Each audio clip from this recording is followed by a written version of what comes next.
we can talk about on the air what we were just talking about off the air. Good morning, everybody. What up? Welcome to Middays with Marks on 97.5 The Fanatic. As we say good morning to everybody listening on the frequency of 97.5 FM, WPEN, Burlington, Philadelphia. Good morning, everybody listening on the radio. The Fanatic app. Love the Fanatic app. If you don't have it, download it right now. You can listen on demand. You can listen live. Everything up there. There's video that's up there right now. It's so good, the Fanatic app. Good morning to everybody, our YouTube chatters. Good morning. Make sure you're liking the episode, subscribing to 97.5 The Fanatic on YouTube. Watch us live every day from 10 a.m. to 2 p.m. Or go back when you get home from work. Go back while you're doing the dishes like I do. Watch the show later on. It's on demand. Our segments are on demand. We have off-air content that's really good on there. So make sure you check out us on YouTube at 975 The Fanatic. As we say good morning to Ray Dunn. Raymond, good morning. Good morning, Johnny. How are you? You like my Rams sweatshirt that I have on today? You're all color coordinated, too. Spring forward with the gold sweatshirt, blue pants. I'm appreciating it. Blue, gold, blue, gold. That's what my daughter does at the cheer events. So I'm blue gold today. You've listened to it quite a few times? Oh, man. The cheerleading season's over, which is disappointing because people think I'm kidding when I say this. It is the best month of the year. I love it, love it, love it. And there's so many friggin' listeners to the show at these cheerleading competitions. Not just spring forward people, because you go all over the place and they'll come up and be like, hey, Marks, day one guy. Appreciate you. Love the show. As we welcome Mr. Sean Brace. Hey, now. Pie Face Brace. Hi, Sean. Oh, great to be back. Hello, everybody. Missed you all week. And today I am here courtesy of the folks of the Philadelphia Parking Authority on Radio Row at 97.5 The Fanatic. And while you're listening right now, yeah, you just got a ticket. You just got a ticket. Sponsored by the Philadelphia PPA. Hello. They would never do that. No. I've never been at war with the PPA, ever. Never. I used to. Hey, look, when you get out of the city surroundings, you no longer have to deal with that. Every once in a while, the Conchi Parking Authority will be sneaking around the block. I saw them pulling chairs off the road that were blocking spots. So you can't save spots? Yeah, old man, he was doing his job. Got to give him credit there. You got to do what you got to do. And you know what we have to do, Sean Brace? We actually have a lot to talk about today. There is. Let me say this to start. The NBA trade deadline, so we're going to start with the Eagles. The NBA trade deadline is 3 p.m. today.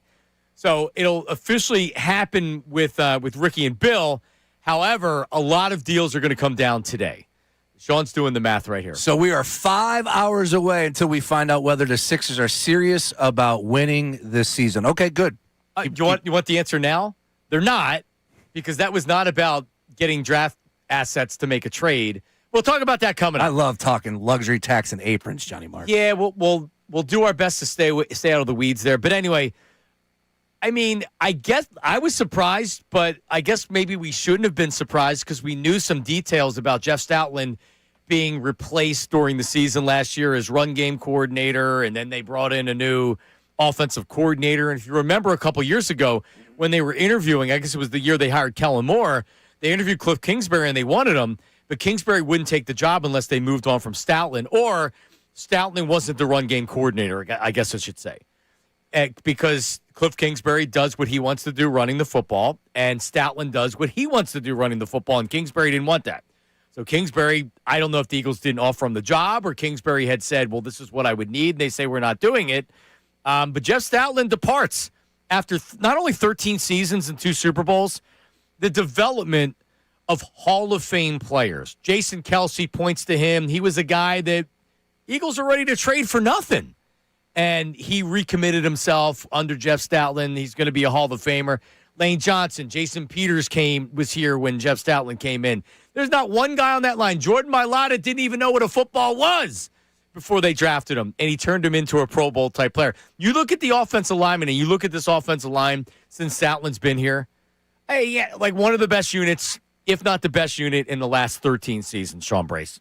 So this is a big loss, and this is a big deal, Stoutland leaving. Hungry dogs run faster, if I'm not mistaken. Yeah. Hungry dogs run faster. Oh, on the board. Nice work, Ray Dunn. Look, John, point blank, he's one of the best coaches in this organization's history. He's lasted multiple schemes, a few coaches, as you just pointed out. He gets brought up all the time. We don't need to go into detail. I think we're all in agreement. He's the nationally, you don't hear other offensive line coaches talked about with the same frequency as Jeff Stoutland. They're always talking about him.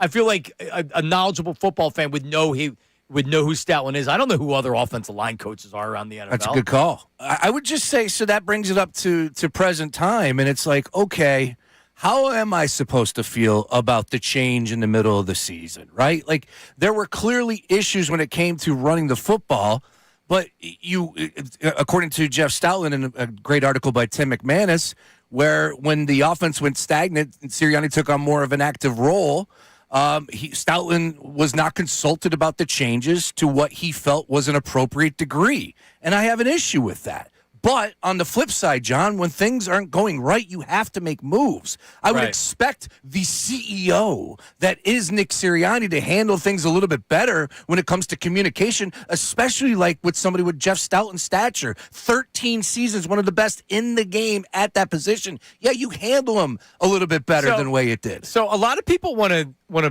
blame Sirianni for it, and I'm like you. Here's what I'm not doing. I'm not doing a cannonball into the Eagles are dysfunctional. Nick Sirianni, it's his fault. He's terrible. How can you do this? I'm not going to do that. A, because I don't believe it. And B, I'm open to saying, wow, the Eagles really screwed this up. Because Brandon Lee Gowton's going to join us coming up at 11 o'clock. Bleeding Green Nation. He's cannonballing. Right. He's in the deep end. That's what I'm saying. It's not that I'm not open to it. But like you had said, change happens. Yep. People don't like change.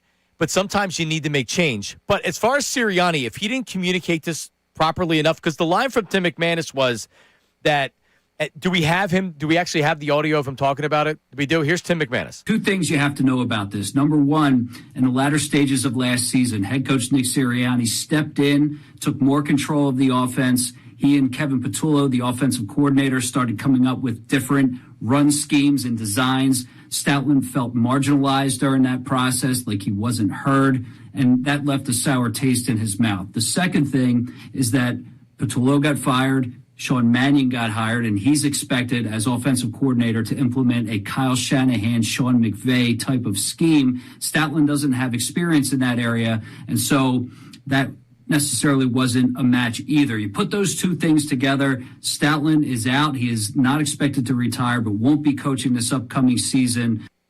So they made a move in the middle of the season, or Patullo and Sirianni got more involved, incorporating different run schemes, and Stout was not consulted about the change to what he felt was appropriate. Now, I'll say this. Nick Sirianni's the head coach, but you had said it in your open. Chip Kelly, Doug Peterson, Nick Sirianni. This is an organizational hire. This isn't a Nick Sirianni thing. Yep. This is an organizational thing with Jeff Stoutland. And if Nick Sirianni didn't communicate this well enough to Stoutland, and by the way, Nick might have felt like he communicated it enough. That's fair. Right? Like Stoutland maybe didn't, but isn't that always the case when things like this happen? Like, well, I didn't feel like that I was consulted enough. Well, they were also taking your job title away, so I'm sure you're unhappy about that too. But I mean, isn't this almost like an ownership type thing or a Howie Roseman thing? Howie Roseman needs to be involved in any conversations that they're having. I know Nick Sirianni's the head coach. Excuse me, isn't this an organizational thing that they're bringing in Sean Mannion? I mean, aren't they trying to do the Sean McVay offense? Aren't they trying to do the Shanahan offense? The Shanahan offense, as Tim mentioned in that, the McVay offense, and now what Mannion's going to run, isn't what Jeff Stoutland does. So he wasn't going to be the run game coordinator under this new offense. The Eagles as an organization were moving away from this. Now, it happened in the middle of the season. How much of that had to do with Howie Roseman? But I find it very hard to believe that this is more cause for dysfunction from the Eagles. Sometimes you have to make difficult decisions, and you decided you were going to modernize your offense and go with the offense that the Eagles wanted to run. This isn't Nick Sirianni's idea to go to this offense. Come on, give me a break. It's the Eagles organization. So that's moving away from Stoutland. So we'll talk to Brandon Lee Gowton coming up at 11 o'clock. He was less than complimentary towards Nick Sirianni, and I'm open to it. I think it's fair criticism. I need more information to where I shouldn't blame anything, but listen, it sucks. I love Stoutland. I wish he could have coached till he was 90. That doesn't often happen. Yeah, I think when you say the things that Brandon, he'll speak for himself, coming up at 11, as you pointed out. But the thing is, you deal with the facts, and the facts are you had Vic Fangio considering retirement, whether that was something this year or the way it played out, whatever. Of course, Stoutland, who's been around the block for a long time and been one of the best coaches in this organization's history. You have Jason Kelsey going absolutely berserk for him. And by the way, with A.J. Brown, too, that's still up in the air. We don't know how that's going to play out. Like, AJ's going on. A.J. supposedly is on Radio Row today. According to Kay Adams and Cooper DeJean. Hello. AJ will be making some rounds, so I assume that we will have He's going to say something. Yeah, exactly.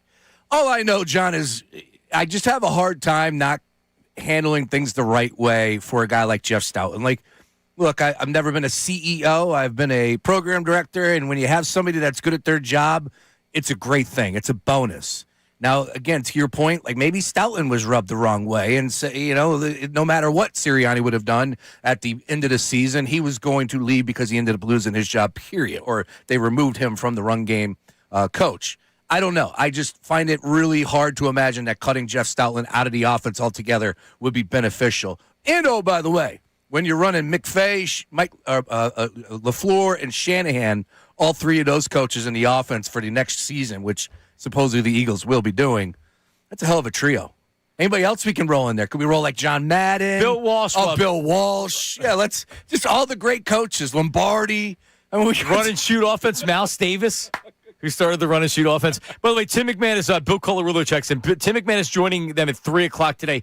We have Jeff McClain talking about the whole run game coordinator, because I think it was McClain that first reported that this was going on last season. Here's McClain. He does have that run game coordinator responsibility. And from what I understand, at some point last season, that was pretty much taken away from him. Now I don't know if that was because he wasn't getting the job done, or they just decided, okay, we're better at doing this. I would be surprised if he returns as a run game coordinator, even if they bring in someone who does run his type of scheme. All right, so here's one thing that would bother me.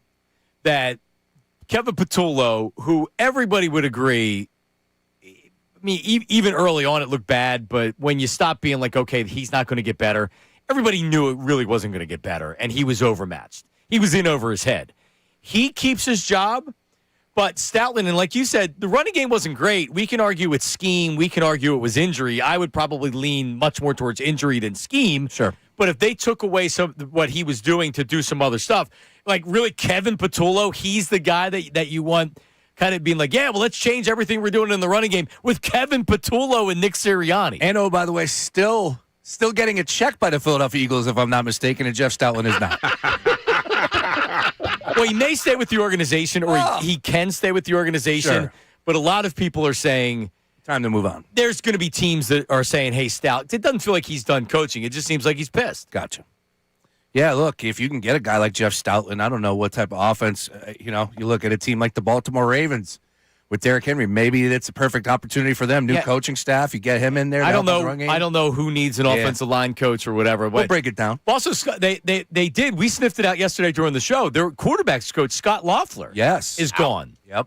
Because we saw that it was reported that a couple guys were interviewing for the quarterback coaching job. And Ray and I are like, hold on, don't they have one? Not anymore. No, not anymore. So apparently he's out. So they're. And if you remember that video, it seemed like he had a heck of a lot more hands-on with Jalen Hurts than we're not privy to what happens behind the scenes, but that one video inside the quarterback room was eye-opening from my perspective, and it was him and the QB coach last year. All right, we're going to get – Ray, I want your opinion on this, but let me finish with this. I can name another offensive line coach, too, with Eagles history. I can, too. Oh, you can? Who you got? He was also a defensive coordinator. Well, no, I'm talking right now, present day. Oh, right now? Yeah. Who? Hank Fraley with the Detroit Lions. Yeah, he's been up there for a while. Well, I guess my point is Juan Castillo, his players looked at him like Stoutland's players do. They loved Juan. Oh, yeah. Trey Thomas, you used to do stuff with Trey all the time. Yeah. Trey loved Juan Castillo. He had great Juan stories. But that's the offensive line culture is you get these guys that are great teachers, and they'll run through a wall for their coach, their longtime coach. And that was Stout. I'd never seen the impact of a position coach. Like you had said, he's one of the best coaches in franchise history, period. Oh, yeah. Hands down. He's up there with Jim Johnson, and if not over Jim Johnson, they have 2 Super Bowls where you're leaning on the offensive line for it. So make no mistake, this is a huge deal. But I also have to say this. Everybody All right, everybody, do you agree with this, right? Would you say everybody wanted change on offense? We didn't want the dumb Nick Sirianni offense. We didn't want the Jalen Hurts offense. the dumbest coach in the world. We didn't want, and I'm not trying to rip Nick, but we didn't want this boring, let's get to 3rd and 1 so we can do 2 tush pushes to get a first down. Nobody wanted that. Everybody wanted change. Did you want change? I kind of like the tush push. I'm not gonna lie. Hell yeah. I'm not gonna lie to you. I really When did. it worked, I liked Yeah, it. that's my point. When it works, That's in my notes. Yeah, that was. I think that was more because it made everybody mad than it, because I really like people. And they being were so good mad. at it. They're good at it. They're Yeah. not. They're not. No, anymore. they're not. You got to change. So, and he was the architect of that too. Stoutland, amazing. the tush push. So everybody agreed they wanted change, and they wanted big change. They want updated scheme. You want to feel like you're in the modern NFL. All this stuff. Well, guess what? The Eagles have changed their offense. Stoutland's leaving. They got rid of their quarterbacks coach. They got rid of their offensive coordinator. They brought in everything new. Everything they're doing is going to be different. They have young coordinators that all have the same style from the McVay and Shanahan tree, right? So if we wanted all this change, while it hurts and it sucks because we all love Jeff Stoutland, this is what you need to do to get to change. So we're going to talk to Brandon Lee Gowton. Maybe Nick could have been a better communicator. It does look pretty crappy that they took his job away midseason, but they never considered moving on from the offensive coordinator. Quote for BLG: Nick Sirianni wasn't very good at his job in 2025, and a lot of other people are paying for that. Close quote. It's true. It's true. All right, what do you think there, Raymond? Maybe we were naive not to expect that there would be this mass exodus. Maybe this is just we were so focused on new offensive coordinator. Like right now, they just named a new tight ends coach, and someone that's been here since 2021 is no longer going to be here because they're out of job. And like, Is that true? That just happened? yeah, that just happened. So they got a new tight ends coach, and I think he's also going to be the run game coordinator. Mahaffey, I think is his name. We got Right, so here. they're not going to it's an odd fit to have a guy that does things one way and then and you're totally changing everything else. Unless he's going to be the offensive line coach, which apparently he felt like was a slight and he was demoted. Right. And if you didn't like the way it was handled in season, I could understand being like, hey, this guy's not a clown, not a loser, not an idiot. He's won a Super Bowl. But, hey, this guy really handled this poorly this year. I don't really respect the way he handled that. Now I'm going to be demoted, and I still have to work for this guy. I'm all right. Thank you, though. I've done enough for this organization. I've seen 2 Super Bowl victories. How many have you seen? You know, like, that's kind of the way I would take it at this point. You're 67. You know, you're going to stop taking people's crap after a little while. Like, let's Right. move on with this whole thing.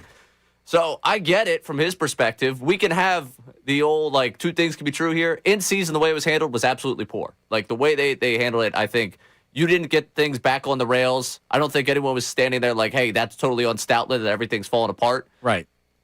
Postseason, with the way this has gone, if we wanted something new, it probably meant moving on from the way Stoutland wants to do things. Well, they had to if they were going to hire an offensive coordinator that ran their offense. Stoutland was not going to be the run game coordinator. Right. It's Period. more about how dysfunctional things can get in season.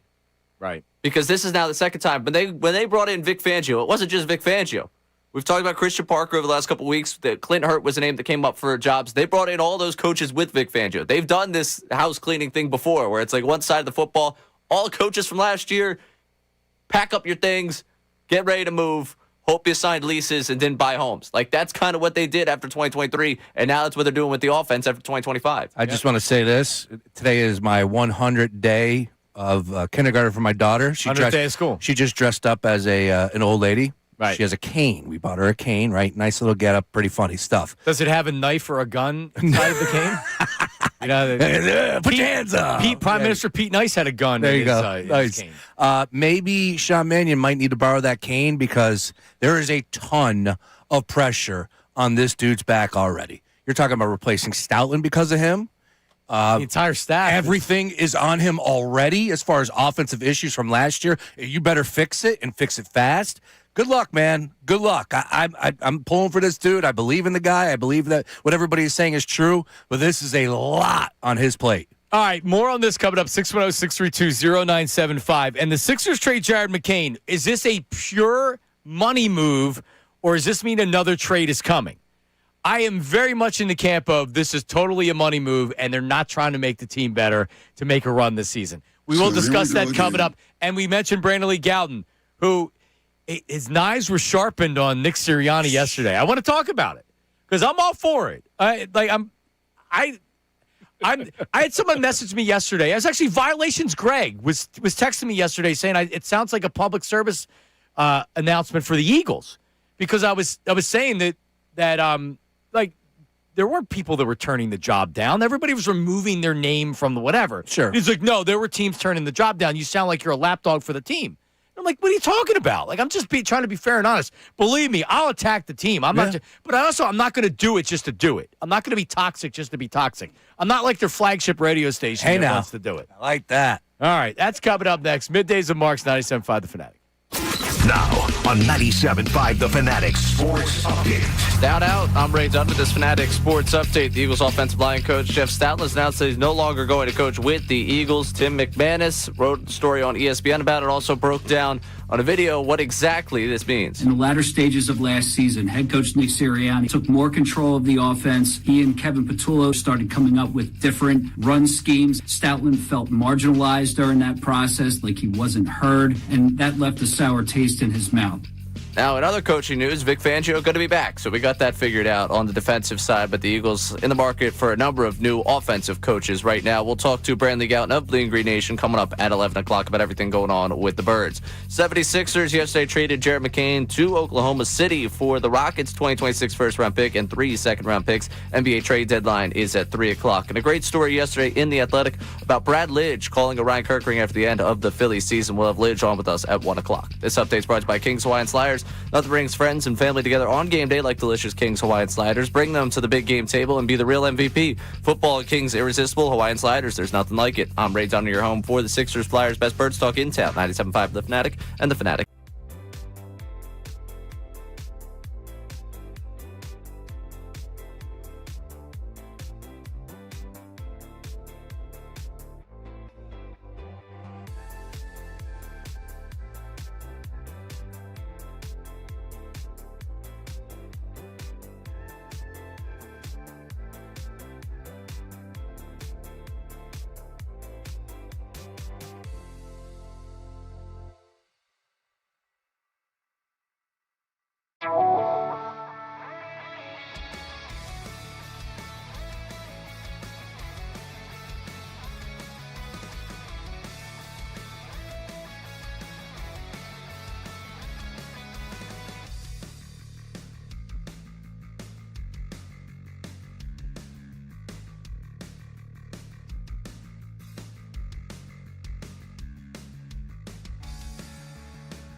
Everybody.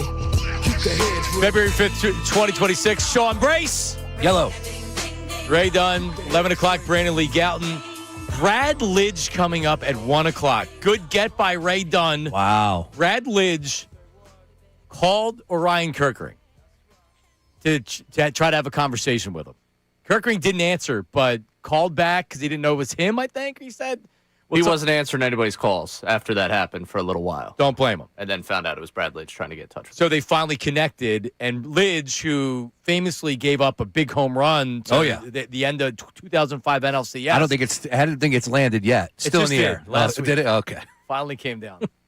God. So he called him. So I'm really interested in the conversation and how does that call go? And what advice do you give? Doing that in Houston and doing that in Philly is different, but I don't feel like we have our knives out for Kirkering. Everybody pretty much seems sympathetic to the dude in his biggest moment of his career screwed up. I mean, that sucks. But we already did the standing ovation, just so everybody knows. We're on record. On the show. We already did it on the show. We stood up. It's video. No one can steal it. Yeah, it's on the tape. So do we have the video of it? Oh, we will. We will. Yeah, I think we snipped it. We got to get it up there for the people. We do. Yeah.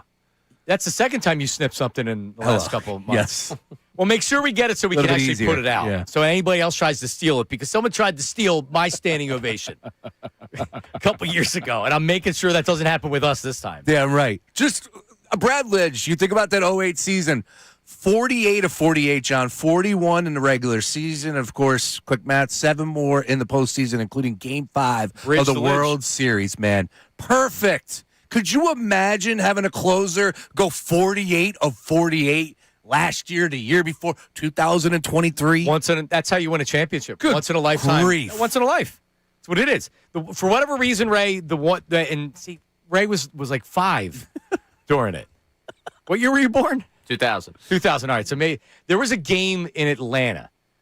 I was down the shore with my buddies. I was in CI with my buddies watching the game, and he was still perfect. Victorino threw somebody out at the plate. Oh, I remember that. To extend the there you streak. go. And it was a Victorino missile. Yep.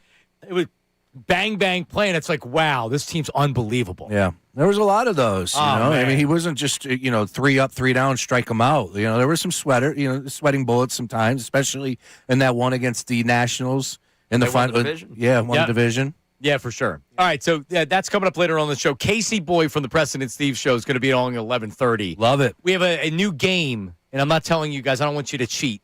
So we're going to have a game that you three are going to play against each other. Excellent. Super Bowl related. Ooh. I was trying to do Bad Bunny or Bugs Bunny. There's not enough Bugs Bunny lines out there to incorporate it with Bad Bunny. And Bad Bunny lyrics. doesn't speak English last time I checked. But too, I can translate Spanish too. Bugs Bunny. Right. Oh, I can translate. gotcha. I have Google. Understood. He He does have good tunes, though. I'm letting everybody know the beats. We're not. Feel the beats. Yeah. Yeah. Nobody's had a better week than Bad Bunny, winning a Grammy for Album of the Year, and he's going to be halftime show at Super Bowl. Pretty good week. It's pretty strong. Pretty good week. All right, back to the Eagles. Text line coming up in a second, but you had I think it was Jim Schwartz, the former defensive coordinator, or Jeff Schwartz, or somebody on that would be Jeff Schwartz. And Jeff Schwartz, the reason why I bring this up is because he was an offensive lineman in the NFL, now doing the media thing for Fox Sports. He's out there on Radio Row, and I've argued with him many times on Twitter. He is a know-it-all. But I like going to offensive line folks that know what they're talking about, because that's a different breed, right? And he clearly knows. He's opinionated. I like him. He knows the game from of course, where you got to have beef up front. He said, quote, "The Eagles removing run game responsibility from Stoutland is such a panic move, and it cost them the best O-line coach in the business. Good work." Yeah. Well, I mean, there's a couple things can be true. A, that he knows way more about offensive line play and being an offensive lineman and being an offensive line coach than I ever would. Mm-hmm. Of course, everybody knows that. And it's also, I just disagree with it. It's not a panic move. They tried this, we're going to do Kellen Moore, and then we're going to run our same offense. We're going to do Brian Johnson, internal promotion. We're going to do Kevin Patullo, internal promotion. Everybody would agree that this offense needed a facelift, and they had to get modern, and they have to challenge Jalen Hurts, and they have to actually be a modern NFL offense. With that, and we talked about Johnny Page from Bleeding Green Nation. He went through the East-West Shrine game, play-by-play, because Sean Mannion, the Eagles' new offensive coordinator, called plays and was the offensive coordinator of that game. And they won. And they won. Team West. So he went through every play, and he actually did a video on it, which I didn't watch, but I read the write-up, and what he was saying was, on all the runs, you're watching McVay, you're watching Shanahan. Everything that he was doing is what the Rams do, is what so that's not what the Eagles do. And if you want to run that type of offense, which the Eagles want to run that offense, this isn't a Nick Sirianni thing to me. The Eagles want to run this offense, then you can't have a guy as the run game coordinator that doesn't know anything about the offense. Running is such a big part of Sean McVay and their offense. Oh, yeah. This just isn't hey, we're going to throw the ball 70 times a game. No, they're very good running teams. The Rams are very good running teams. The 49ers are probably better running teams than passing teams most of the time. So that means you're going to have to make changes. Yeah, they got Kyron Williams and Blake Corum, who they drafted just like 2 seasons ago, if I'm not mistaken. A lot of success, and it sets everything up. Of course, play action with Stafford, so on and so forth. You know what's crazy, thinking about the Rams with Super Bowl happening? That drop punt. If that dude fields that punt, they're in the Super Bowl. And their special teams, I thought about this going into the game. Their special teams, they fired their special teams coordinator. Yeah, it was terrible. Their special teams were terrible all season. Yeah, think about and the you're Eagles. right, it cost them the year. They're playing in the Super Bowl because they don't get that touchdown. That was the touchdown, I believe, the Cooper Kupp that put Seattle over. And, of course, the Rams weren't able to get the tying score. That's insane. The Rams should be in the Super Bowl this Sunday. The reaction on the text line, Ray, is not what I'm expecting. Is that correct? Not at all what you're expecting. Everyone's ready for a change. Oh, man. Can we agree the run game was better the last third of the season after Stout took a step back? I don't know. Yes and no. I will say this much. You have to factor in who they played. The defenses that they played at the end of the year were trash. They were trash. Was the box score better? Yes. I'm not denying that. Saquon Barkley ended up going for 100. I think he hit it one time in the first 12 games. Yes, but we have to factor in who they were going up against as well. Right. I think it's a wash. I don't really have an opinion one way or another because I thought they struggled before. I thought they struggled after, and I thought that was more about Juergens looked like a turnstile. Landon Dickerson was banged up. The whole offensive line was hurt. Yeah, that's what it comes down to is the fact that even when Lane was healthy, he was never healthy. He was always dealing with something, it felt like, right? He wasn't finishing games. He was coming out of games. That's right. And when you pointed out with Juergens and everybody else, it was just a banged-up season from the offensive line altogether. All right, what else, Ray? Thank you, Johnny, for speaking common sense. It's amazing to me how much people were pining for change, but then don't realize that Stoutland's concept may be we're at odds with running more motion and under center stuff. Yeah, did they not run motion because that's not – it just wasn't a part of their offense? Is that because of Stoutland? Stoutland can still be one of the best coaches in franchise history, and it was time to move on from him. If he didn't I'm assuming he could have stayed as the offensive line coach. It just felt like a demotion, or it was a demotion because they weren't running his run schemes. We'll talk to Brandon Lee Gowton coming up at 11 o'clock about that. But coming up next, a lot of changes next year. Did the 76ers get fleeced? Brian Windhorst gave the league's reaction to the Jared McCain trade, and I'm pissed. Wow. I am pissed.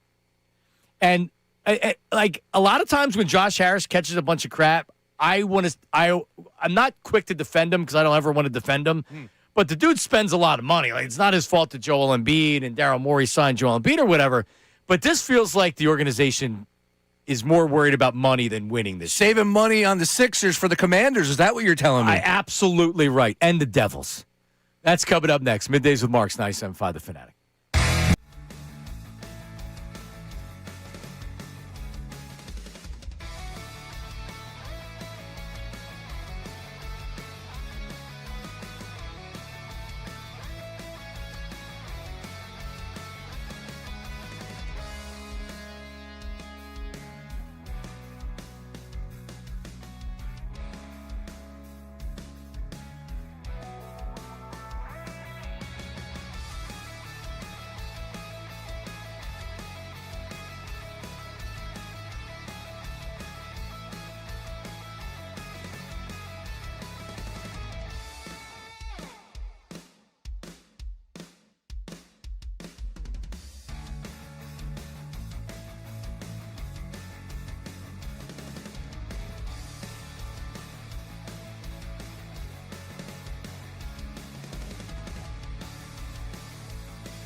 making a big of a deal as we should with Jeff Stoutland exiting. I would say they don't follow the Eagles as closely as I do. It's February 5th, but hang on a second. They're mad because Stoutland's gone, and they're blaming the Eagles for their doing offensive that. linemen too. Agreed, and their analysts and everything else. But Jeff Stoutland just has a lifetime contract. He decides when they can do whatever they want. They're not going to change the offense because he wants to be the run game coordinator. Are you better with him than without him? But I mean, it's weird because I think Saturday and Woody would agree that the Eagles' offense needed a facelift. True. But so does that mean that you're going to run an offense where the run game doesn't make sense with what the offensive coordinator is trying to do? It just doesn't You're right. It seems like it's a reaction of, well, how can you get rid of him? How can you take his job away? Well, here's why. These offensive coordinators from Sean McVay and the tree down, they don't run. He doesn't have experience running that offense, so that's what they want to do. Yeah. And they did offer him an opportunity to stay with the team. I know he would not have been the run game coordinator. I believe he would have been the offensive line coach. He was given the run game coordinator job because that's what he was qualified to do, and that's what he did. Sure. That's not everybody in the NFL. Ray, you were just given your top 5 offensive line coaches in the NFL during the break. They're not all run game coordinators. Absolutely not. The power that he had was absolute, and it's a real shame that it came to this, that they had to get rid. No, really, when it comes down to this, I think they're surprised because going into that McClain pod that we played for you earlier, later on he says he expected him back as the offensive line coach. Right. I don't think this was like a big master plan thing. I think it was the disconnect between, hey, head coach, his buddy, and they took power away from him, and now they brought a new offensive coordinator. It feels like, all right, I got no power left here. I got nothing. Does anyone want to hear my opinion? Does anyone care for my opinion? I've been here 13 years. I've been here for 2 Super Bowl runs. You go through all the All-Pros I got. All right, nobody wants my opinion? I'm good. All right, I'm out. Yeah, no, I can see why Stoutland left or is leaving. And I'm sympathetic to how it was handled during the season. I don't know if maybe Nick Sirianni does deserve a lot of criticism for how he handled it in season. Yeah. I don't know. Maybe he needed to make a change because he felt like it was best for the team. Maybe that came from above too. I don't know. But it's really easy just to point the finger and scream and yell that the Eagles are dysfunctional. I don't know if that's the case. Brandon Gowton's coming up at 11 o'clock. We'll talk about that. Jared McCain. Mm-hmm. All right. Do we have Brian Windhorst? This is on ESPN. So Jared McCain, right when we got off the air yesterday, it was announced that he was traded for a first-round draft pick, which is believed to be the Rockets, and then 3 second-round draft picks. This dude was the front runner for the Rookie of the Year before he got injured last year. Maybe it's not a good long-term fit because you have Maxey and now you have Edgecombe. I don't know. Does that mean you have to trade him for a low first-round draft pick and 3 second-round picks? Here's Brian Windhorst on the trade. Oklahoma City, they are in a position where they can take risks on players like this. People in the league think this is an absolute steal. This is the Thunder doing the Thunder stuff again.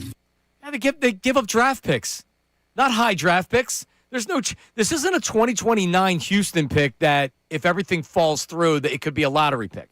This isn't a 2030 first-round draft pick to where after Durant and they make their run right here that it could end up being a top 5 pick. That's not this. This is this year's draft pick that's going to be late in the 20s. All right? And you're getting a guy that showed real promise. You're getting a first and 3 seconds. In other words, you're not getting anything that can help the team this year. Sean, you think that the Sixers have a chance to make a little run this year? I do. I'm excited to see the Sixers have a chance to make a little run this year. And you're giving up good players? Do you believe that a trade is coming, that they made this trade to get additional picks because they have this big move coming? Or do you believe this is a financial thing? But real fast, here's why it would be a financial thing, not to get too much in the weeds and talk about aprons. But the Sixers needed this to get rid of some salary, and Paul George helped them with that, to where they're not paying luxury tax or not paying as much money in luxury tax.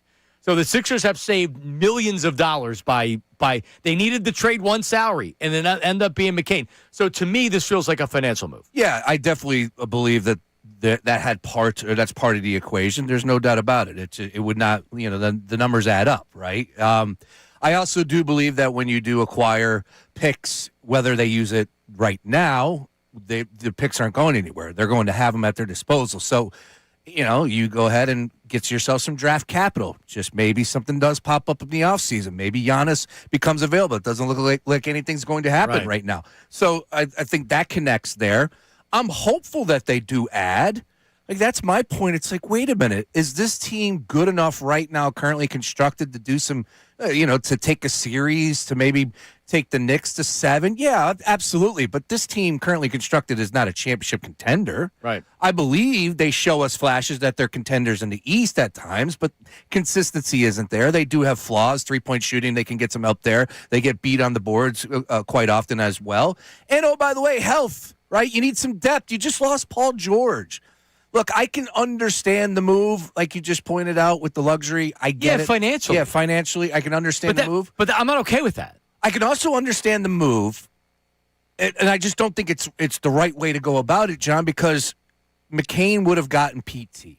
He would have played in these next 24 games. Paul George is not – he's not around. You're going to have to play him. So let's not only look at this year. Let's look at next year. Yeah, because he's under contract for 3 more, I believe. 3 more seasons because he was a first-round draft pick. Right, so you have the option year 5. Like, worst case scenario, if he's not a great fit because you have the guards, because then afterwards, Shams, it looked like he copy and pasted Daryl Morey's text message. He absolutely did. Because it's like these dudes have no shame. We can trade Quentin Grimes. You can now resign. Schefter is a copy and paster too, man. Yeah. No shame. Now all of a sudden they won Quentin Grimes back, and that makes it. It's about the rotation. So if you're looking at, let's not even worry about this year. Let's look at next year. So Edgecombe you love. You're not going to trade him for Giannis. Maxi's a starter on the All-Star team. Embiid looks like old Embiid. Paul George is going to be back. Who's the guy that's coming off the bench? The Lou Williams. That guy that comes on where it's like, wow, the offense is struggling a little bit. Let's get him in here. Like, let's start shooting threes. Jared McCain, especially being a younger player, is the perfect guy to come off the bench to add some energy. Right? Like, I'm not saying you can play all 3 guys at the same time a lot. Yeah. Doesn't mean he can't play 20 minutes a game. He's not making a lot of money because he's a first-round draft pick. You know who the Knicks have in that role? Landry Shamet, who's been doing some damage for them as of late. Look, the other way of looking at this deal, and I know Ray has an opinion on this too, there are I feel like we are attached a little bit to Jared McCain, and he's only played in a few games this year. He's looked good. Would he play a little bit? Late. Would he be playing a little bit more of these next 24 games? I believe so. But, maybe his value goes down. And then this is an opportunity for what? It's a steal to get him for a first-round pick in 3 seconds. According to a steal. This is the first time that Sam Presti has traded for a first-round pick since 2015 for OKC. I literally can't believe this is all they got back. And that's why, to me, it screams, we're getting under this luxury tax, and this is the only way we're going to be able to do it. Right, Ray? Yeah, it's, hey, can you make sure that we're under the tax? All right, Drummond, I'm going to have to attach picks to send him somewhere because it seems like they've been trying to trade him forever and they can't. So Drummond, Morey doesn't want to do that. He's out in that regard. Oubre, key role for this team. Even though he's on an expiring deal, he's out. All right, look to the backcourt. Is it going to be Grimes? Is it going to be McCain? What can I get back for? What can I justify more for taking away from this rotation? I could justify more if I get 4 picks for McCain because the value's there for him. And you could just say, like, it hasn't been good for him this season. That's where this, to me, it was, what's the most justifiable move I can make as the president of basketball operations while following the orders of getting below the tax? Now, I hope this sets up for something. I just don't think I'm in the camp. I don't think I'm in the camp with everyone else that I'm waiting for another shoe to drop today. That's the difficult part. If nothing else happens today, this is a guy that you had in the second year that showed you promise, that you've decided it's better to move on. And the reasons for moving on right now just seems like let's get some picks and justifiably get below the tax. It's all financial. It's all financial. Unless a move happens today, it's all financial. That's why they did the move. Deadlines get deals done, boys. And they're weakening their team not only for the rest of the season, but he legitimately could have been a part of the future. And here's the other thing. If he goes off for the rest of the season, you were talking about maybe the value goes down. Maybe the value goes up. I agree. They got a late first-round draft pick. You know what you can do with those second-round draft picks? Flush them down the toilet. I don't give a damn about second-round draft picks. No. Nobody cares about second-round draft picks. But sometimes second-round draft picks turn into first-round draft picks. Well, I don't think any of these are turning into first-round draft picks. No, seriously, like, who's the last second-round draft pick that had an impact on the 76ers? Kyle Korver and Lou Williams both were second-round draft picks. And they're probably missing somebody. You can't make the argument that you got these second round draft picks. No. Oh, after second round draft picks. I know. I'm more on the side of yes, like damn, that was a mistake, but So financial. he wasn't. Yes, and that's where the argument ends. You can't even Because back you know it was financial. Tip. Is the team better right now than it was 24 hours ago? No. Okay, No, then we're done. because he would have played without Paul George. He would have played. He was playing better, and he finally found his shot. He was I playing don't- really well. I don't trade guys in 2026 that can handle the basketball and shoot the If basketball. this was McCain that wasn't getting playing time, I don't think we're not even really worried about it as much. The fact of that, like he looked like the rookie. This was his value, and in the calendar year 2026, he was in Delaware. yeah, that's Yeah, true. yep. All right, Brandon Lee Gouton, Bleeding Green Nation, is very unhappy with Nick Sirianni and Jeff Stoutland leaving. He's going to explain why, and we have phone calls. We'll get to it. We have a long segment. We'll get to it after BLG. That's coming up next. Middays with Marks. Now on 97.5 The Fanatic Sports Update. Stoutland out. I'm Ray Dunn with this Fanatic Sports Update, and it's brought to you by Barbera's on the Boulevard, the hottest new SUV at the auto show. You saw it, now buy it at Barbera. High, wide, and handsome, big, bad, bodacious, rugged Jeep Cherokee. Just $199 down. You're driving around Philly town. Eagles offensive line coach Jeff Stoutland announced that he is no longer going to coach with the Eagles. Tim McManus of ESPN wrote an article explaining why that decision has come down. Also broke down a little bit in a video for ESPN. In the latter stages of last season, head coach Nick Sirianni took more control of the offense. He and Kevin Patullo started coming up with different run schemes. Stoutland felt marginalized during that process, like he wasn't heard, and that left a sour taste in his mouth. Elsewhere in coaching news, Vic Fangio reportedly will be back for the Eagles. Brandon Gouton of Bleeding Green Nation joins us coming up next to talk about everything going on with the Birds. 76ers trade Jared McCain to OKC for a first-round pick and 3 second-round picks ahead of the NBA trade deadline today at 3 o'clock. And Brad Lidge will join us coming up at 1 o'clock to talk about the conversation he had with Orion Kirkering following the end of last season. This update's also brought to you by King's Hawaiian Sliders, not to bring friends and family together on game day like delicious King's Hawaiian Sliders. Bring them to the big game table and be the real MVP. Football at King's irresistible Hawaiian Sliders. There's nothing like it. I'm Ray Dunn, your home for the Sixers, Flyers, best birds talk in town. 97.5 The Fanatic and the Fanatic app.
fans call me clowns on the on Instagram when I'm talking pucks. Isn't that your favorite, too, when they use the clown emoji?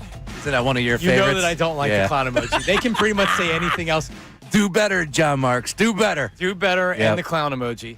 And then I have some guy named the Sheffield Shuffler that's saying my radio. No one listens to my radio show on Instagram. Having some back and forth with Pete, Sheffield Shuffler. I didn't go back and forth. I was more or less just like, dude, like, all right, like I was just commenting on something you posted. You didn't even say it. It was a post. I need to hear more about this. Oh, I'm good. Yeah, you're going to hear more later. Oh, great. But we have way too much stuff to talk about here. Right. As the 76ers make a trade for financial reasons, that will be confirmed at 3 p.m. today. The NBA trade deadline.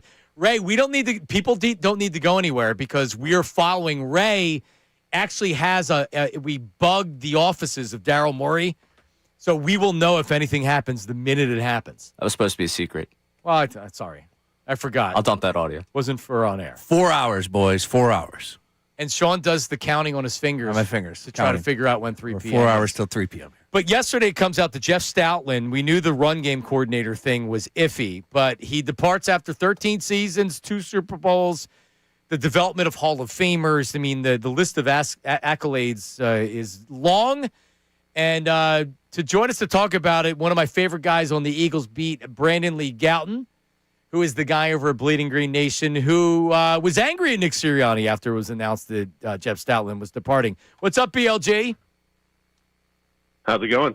Well, so I was trying to be fair when I came in here today, and I'm like, all right, I know it would be easy for me to start blaming the Eagles and calling them dysfunctional and blame Nick Sirianni, which I liked. I actually like blaming Nick Sirianni, but I couldn't get myself to do it. So you seem pretty annoyed with Nick after it was announced that Jeff Stoutland was leaving. I wanted your point of view because I'm also open-minded to criticizing the organization for the Stoutland thing. Believe me, I'd love to do it. But just like, where are you with Stoutland leaving?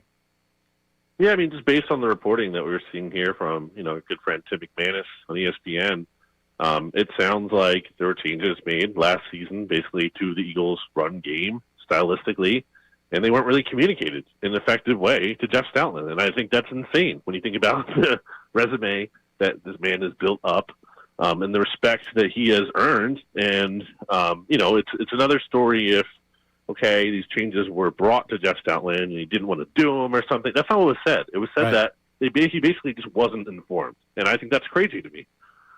I mean, it was. Now I'll push back a little bit. It was that it wasn't to his liking, right? So it wasn't to an appropriate degree. And I wasn't on the inside, but he wasn't consulted about the change to what he felt like was an appropriate degree. Or maybe he just didn't like what he was being told. Maybe Nick Sirianni communicated it to him. I would say, why wasn't Howie Roseman involved in these conversations? It's been 3 head coaches. I would say he works for Nick Sirianni, or he works for Howie Roseman and the Eagles more than he works for Nick Sirianni. And I'm not saying you're wrong. I'm just saying, guys don't like to be demoted. And I'm just wondering if the offense was better, if the run game was better, and if it was justified to demote him. I think Jeff Stoutland owns a share of the blame. When he's the run game coordinator and he's involved in this, and the offensive line takes a step back, he's absolutely part of the culpability. But on what was reported, again, it sounds like it wasn't even necessarily that deep into the season, potentially as early as week 6, week 7, that you're kind of demoting your a legendary offensive line coach. That just doesn't sit well. That's the place we're looking to start with the problems. That I find that hard to believe that this is the guy who's the problem. And also just the equity that he had built up, or at least you would think that was there just none. That is hard for me to wrap my mind around. Yeah, it is me too. It's been reported Cliff Kingsbury didn't take the job, or I don't know if the Eagles offered him the job, but ultimately he didn't get the job because what he does offensively doesn't mesh with Stoutland, who was the run game coordinator. So the Eagles were not giving Kingsbury his offense essentially. So he said no, or it wasn't going to work out. And, I think that's where we are right now, Brandon, is that the Eagles have decided they're going to go with the McVay, Shanahan, that style offense, and it's very different in the running game than what Stoutland does. And Stoutland more or less would have been the offensive line coach, and he felt like that was a demotion. Is that your understanding? I guess like that's what we're coming down to, but I really think that's like, why can't Jeff Stoutland definitely not do that, or at least go more in that direction? And if he is truly resistant to change, okay, that's another story. But that's not necessarily what we're hearing. And also, I feel like at some level, it's on the head coach to kind of make this work and figure it out and take what you have. I mean, again, I think it's just like too easy to be like, oh, well, we have to cast Jeff Stoutland aside. Like, I think that's kind of just you're kind of taking the for granted the greatness that he is and he has achieved here. Yeah, BLG, great to hear from you. Cutting Stoutland is really tough to swallow, but here we are into the next year as far as this offense is concerning. And I'm curious, before we turn the page and look to next year, what do you say to somebody when they ask you the question, was this run game better when Stoutland was officially the run game coordinator before he was removed this past season? Would you say they ran the ball better in the second half of the season or the first half of the season? I'm having a hard time answering that question. Yeah, it's a good question, Sean. Because you have to account for the level of defenses they played too. I mean, like, they got to play the Raiders in Week 15. The team was terrible. They played these terrible Commanders teams that were missing we're down to their third string quarter. Like, so the end of their schedule there at the end of the year. I mean, they played some really bad defense. Even the 49ers defense was really bad. Obviously, they couldn't take advantage of that enough. So. Yeah, I think you kind of have to look through that there. And I'm not, again, going to fault the coaches for trying different things, but I think how they, ultimately get to a certain point and now what has come out of this, I don't think that's handled the right way. Brandon Lee Galton, Bleeding Green Nation. One of your guys, Johnny Page, did a write-up on the East-West Shrine game. Every offensive play by Sean Mannion, the new Eagles offensive coordinator. I didn't watch the video, but I read the write-up, and I want to watch the video. Yeah. Because he really gives you an insight to what the new offense is going to look like. And it's exciting. And it seems like they're getting all new coaches because we learned yesterday that Loeffler wasn't coming back because they were actually interviewing for offense or for quarterbacks coaches. And I guess there was another staff change made today. They're bringing in a new tight ends coach as well, BLG? Yeah, and run game coordinator apparently as well here, kind of, filling that vacated title from Jeff Stoutland. So, yeah, there's changes here. And look, that could be good. Like, that could be, I absolutely think it's fair to say this offense needs some change. I don't think running it back and status quo. And that's why, I like that the Eagles are bringing in coaches, Sean Mannion included, that don't have ties to Nick Sirianni. And I think that's kind of instructive as it goes to, maybe who's reshaping this in the sense that, like, this isn't, just, oh, Nick, okay, you get to do everything you want. As much as it's like, no, you need to kind of bring in some new ideas here. Maybe you can pick from the list we're giving you, but we're not just going with your guys like we did last year. Right, and the one thing that I know rubbed a lot of people the wrong way, including me, with Stoutland being demoted, but you left Kevin Patullo to call plays for the entire season when it was incredibly apparent to everybody that it wasn't going to turn around and he needed help. I mean, it's funny to me that Kevin Patullo is still in the building. That's something I don't really like from a standpoint of just like, I don't know. I mean, I think Kevin is possible that Kevin's a great collaborator. He checks his ego and he's able to help out. It's not impossible to me, but I just don't like the dynamic that you're potentially creating here where, okay, Kevin Patullo is still here. You're bringing in Sean Mannion. You're bringing in Josh Grizzard, who has a year of play calling experience. Like, it just seems like it could create for a weird dynamic to me. I'll tell you what, Sean Mannion's walking into a whole lot, BLG. There has been a ton of change this offseason. He's the new offensive coordinator. He's supposed to fix everything. Fair or unfair, everybody's going to assume that he's going to be the guy that's going to make the changes and everything's going to lead in the right direction. But there's still a lot to be determined. I know that you are in belief that AJ will be out. I know he's at Radio Row, so I'm expecting to hear some more on that. But Sean Mannion, he better be ready for this. And I know we haven't had an opportunity to talk or hear him talk. But your thoughts on everything that he's going to have to do as far as changes, the evolution with this offense. And, oh, by the way, when you got national pundits saying this is a huge mistake leaving Jeff Stoutland, he's the big reason why that Stoutland is exiting the building. Mm-hmm. Yeah, I mean, the Eagles have so much to figure out. Like, we've spent so much time over these past few weeks just focusing on who's the offensive coordinator going to be, and rightfully so, because there's not a lot to talk about this time of year. But, like, there's so much more now that they need to figure out. Like, they're only just beginning in terms of AJ. Is Dallas Goedert going to be back? What happens with Lane Johnson, especially now that Jeff Stoutland is gone? They have John Dotson, again, not like him being a priority for this team, but now you probably need a third wide receiver as well as maybe figuring out how to replace AJ. There's so many moving pieces here that, look, how many it might be great, but, if Howie doesn't, pull his weight here in the offseason and figure everything out, like, it is a really tough situation for him to walk into. They need to do everything they possibly can to set him up for success. And yesterday, I don't know if the team announced it, but Vic Fangio's officially coming back. That's correct, BLG?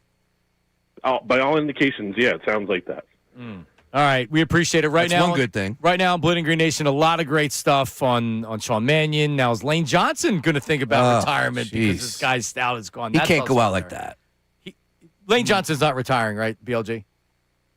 I don't know. I don't know if Lane knows that answer right now. I think he might want to take some time and figure that out. Excellent. All right, last thing. 76ers trade Jared McCain. Is that a total financial move by the Sixers, or is another trade coming? I mean, if this is a financial move, that should sit very not well with, especially the Eagles fans also like the Sixers. The true 4-for-4 here because Josh Harris is going to use that money to help make the Commanders better. Like that's terrible. My blood's boiling even asking you the question because I think we both know the answer to it. It's a financial thing. It is. Yeah. Until I see otherwise, I think we all have to assume that. Oh, great stuff, BLG. Thanks, man. Thanks, guys. Take it easy. All right, Brandon Legal. I'm still believing that deadlines, that's one of my favorite cliches in sports, boys. Put it on a banner. Deadlines get deals done. I say it a lot. And it works, too, because you can use it for NHL. You're a big hockey guy. MLB, right. Deadline, NFL. Deadlines get deals done. Trust me. Can I ask? Yeah. In this scenario. Yeah. It got the deal done. Is it justifying the deal here? No. Am I supposed to feel good about this? No, the deadline is not here. 3 p.m. Oh, that's my point. So this was the deal that got done to get the bigger deal done. Right. Correct. Right. I mean, like yesterday, we literally found out. I walked out of the studio, livid, and it happened. I'm like, it's unbelievable. And we go in the back, and we're all kind of trying to we're like, all right, what the hell just happened? Why would they do this? And the first thing you think is, this has got to be for a bigger deal. They're accumulating draft picks. Could they? Is this Giannis? Are we missing this? Right? And then you're like, no, this is totally financial. They couldn't move any other salaries, and I think you hit the nail on the head. Morey didn't want to part with draft picks to get rid of a player, so he said, this is the only other way I can do it. I can get draft picks back. At least I get something for it. McCain's not a starter or anything like that. And I save face with a first-round draft pick in 3 seconds, and what else can I do? And remember, last year, going into the colossal failure of a season that it was. Oh, yeah. They brought in all of those old guys, and the justification was old players win in the postseason. Well, we're going towards the postseason. You think they're going to be a part of it.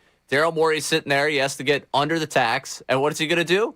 Well, I'm going to get under the tax so much that we're going to be able to convert Barlow to a standard contract. Right. And then we'll attack the buyout market, and we're going to get an experienced guard that'll help us for the stretch run. I mean, that seems like the grand master plan. Well, I mean, the reality is you can't blame Daryl Morey for this. This comes from ownership. This is a financial thing. Daryl Morey has to do the best he can with the situation. And that's what this is. That's what I think this is. I think what's a justifiable move I can make? And you had said they can get a buyout guy that fills McCain's role. Because nobody on the team that can do that. Kyle Lowry and Eric Gordon aren't coming off the bench to give them 15 minutes a night. That's the other thing here. Like, we got more guys here for leadership now in the backcourt than we have for actual bench rotation piece. Like, Coach Lowry and Coach Gordon, I appreciate what you're doing to help out. Lowry's Maxey's guy. Gordon ends up being VJ's guy. But, all right, guy, like, how about you hire him as an actual coach so it doesn't count against the salary cap? Right. And oh, by the way, one injury without McCain now. Coach Lowry's probably getting good minutes. Are we going to see Coach Lowry tonight? They're 4.5-point dogs. Who's out already? Forgive me. I'll have to look. Paul George? We know that. For the Lakers. That was low-hanging fruit there. It is a telling line. Yeah, I was like, wait a minute, what's going on there? We'll dig a little bit more. But the Sixers are, dare I say, red hot, 5-game winning streak. No, they're red hot. Conference 5th place, 3.5 games behind the 2nd place New York Knicks with 32 games remaining. Boys, contender, we're back. I like where they are. Contender for the East. All right. We're back. All right. Let's take some phone calls here. Some reaction to Nick Sirianni, the Eagles, and Jeff Stoutland leaving after 13 years. Lance is calling from Arizona. Lance, good morning. Hey, so the thing with Jeff Stoutland, like kind of what BLG talked about, is the issue that I kind of have. So when you read the Tim McManus article, it says they didn't go to him and do it. They just did it. So they went over his head and did it and made the changes. If that is true, that tells me you have a lack of communication problem. And the problem with that is, if I'm an OC, because this had to be talked about in league circles, because Schefter said it on his Twitter yesterday, that this was kind of what he was alluding to, right? And we also know that McManus had this story ready to go. So this had to be known across it. If I'm Mike McDaniel, and I know that a guy has been there for 13 years, one of the best offensive line coaches in the league, you went over his head to go do that and didn't have that conversation with him. What makes me think you're not going to do that to me? If things start going poorly, you're not just going to go over to my head. Meanwhile, I can go take the job out in L.A. I know Jim Harbaugh, if something's going wrong and it's not going well, it's going to go and have the communication with me. This feels like when things don't go well, the communication isn't there. Let me read exactly what Tim McManus wrote. Okay, You got a tinfoil hat out there in Arizona right now. I like it. But I mean, this is what a lot of people are saying. So let me read exactly what Tim McManus reported. With the offense stagnant, and he talked about injuries with Lane Johnson and a bunch of other people. He says, with the offense stagnant, head coach Nick Sirianni took on a more active role over the latter part of the season. He and then offensive coordinator Kevin Patullo began incorporating different run designs in an effort to kickstart the operation. Stoutland was not consulted about the changes to what he felt was an appropriate degree, a league source said, to the point where he no longer desired the title of run game coordinator because he felt it no longer fit his job description. Nowhere in that story does it say he was not consulted. It said that he wasn't consulted about the changes to what he felt was an appropriate degree. So in other words, he felt like he deserved more of a conversation than he got from Nick Sirianni. Nowhere does it say that all of a sudden Jeff Stoutland came into work and Nick Sirianni and Patullo were in his chair drawing up new run schemes. They went to him and they told him. I guess sometimes you just don't like what's being said to you. Correct. No, I think you said it when we started the show, and just because it might not have met Stoutland standards, right? He might have wanted a little bit more, but Sirianni did what he needed to do. It's an uncomfortable situation, no matter what. He needed to make changes, and nobody's happy about that. Is he gone? Yeah. Oh, okay. That's Arizona, man. I met Lance, the NLCS. Oh, nice. Yeah, when I was out in Phoenix. Oh, I mean, have you been paying attention to the Savannah Guthrie stuff? The mother out there? Nuts. Good grief. Well, yesterday I saw TMZ was saying it could have been the son-in-law. Well, and then I haven't seen any mention of that after. Police came out and said it's not. Or excuse me, police came out and said there's no suspect mentioned. 1. 2 is Savannah Guthrie and her siblings put out a video last night. And apparently TMZ got a ransom note. Now they're saying that this could be real. This is insane. It could be just fake ransom notes. It could be real. They're coming out and saying, like, hey, we'll talk to you, like, communicate with us. We just want mom back. 84-year-old. Could you? Yeah, it breaks my heart. Oh, it's terrible. Like, you're just a despicable human being. Like, I mean, that's not even low enough. Yeah. 84-year-old woman. If they do figure out exactly what happened, it's going to be nuts to hear the actual story. Yeah. It's crazy. Sad. Mad Mike is checking in. Mad Mike, go ahead. Good morning. Hey, how we doing today, Mark? Captain Chaos is happy again. Mad Mike, what's up, buddy? Yeah, I'm loving it, man. We alienated a stalwart offensive line guy and said, yeah, let's take away and let's humiliate him because that's the way to do it, and let's bring in some rookie offensive coordinator and just hand him the reins, and he knows better after 2 years of barely anything. Yeah, well, I already gave you my response to that, so I won't bore you again with it. But that's what a lot of people are saying what you're saying, Mad Mike, so you're not alone. I'm never alone. I'm just the only one brave enough to say it. But I'll just say this: next year it's 8 and 9, and Jalen's they're gonna try and install a high-flying passing offense, and Jalen's gonna look pretty pedestrian. I don't think that it's crazy to wonder how the offense looks with current personnel. Do they lose A.J. Brown? Is Jalen a good fit for the offense they're trying to do? Does Sean Mannion know what he's doing? I don't know. I mean, like, Sean, I think you have a really good point. Everybody's just kind of being like, oh, yeah, everything's going to be great. Sean Mannion's going to come into Philadelphia, and they'll be fine. Like, the new offense is going to be great. He'll be great at calling plays. There'll be no issue. We're not going to be breathing down his neck, egging his house. Yeah. You know, everything's fine. I just hold up on the high-flying offense. I get it. Maybe we think like that with McVay. I'm hearing things West Coast playbook. You know, they still have to add a couple players here. Changes are going to be made on the offensive line. We have no clue that's still coming. what this offense is going to look like. Just on the record, Ray, I think it was an excellent move to bring in Sean Mannion and to move towards the offense that they really want to run.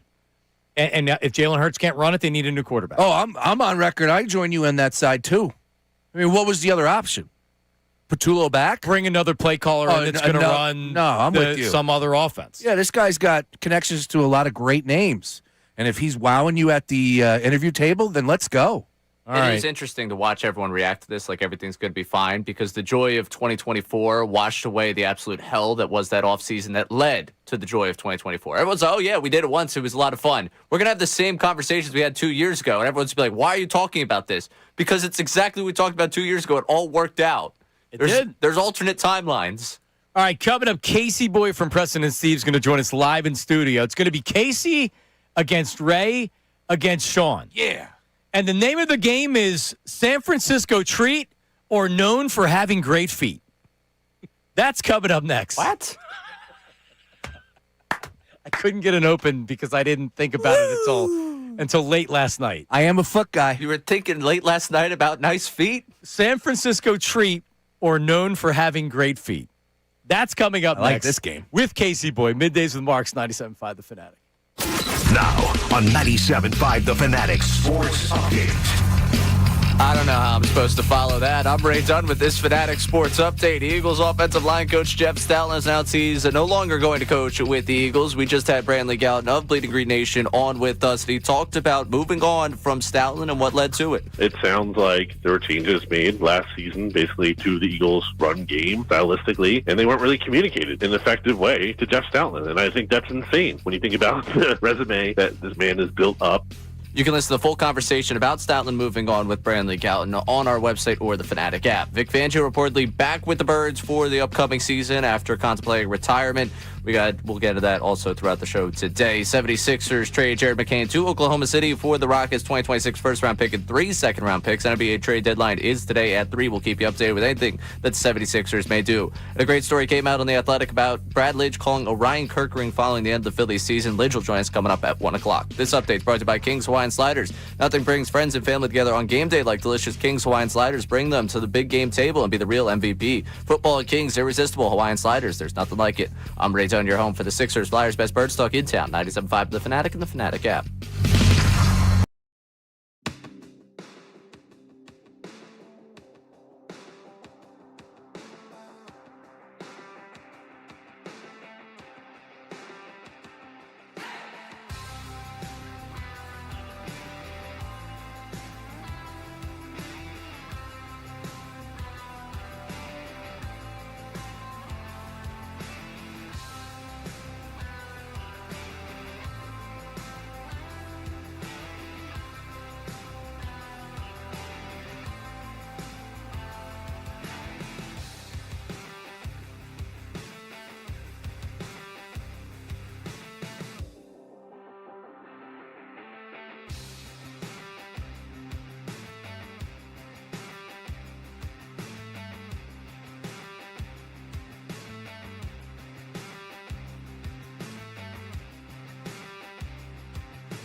All right, we're back. It is Middays with Marks.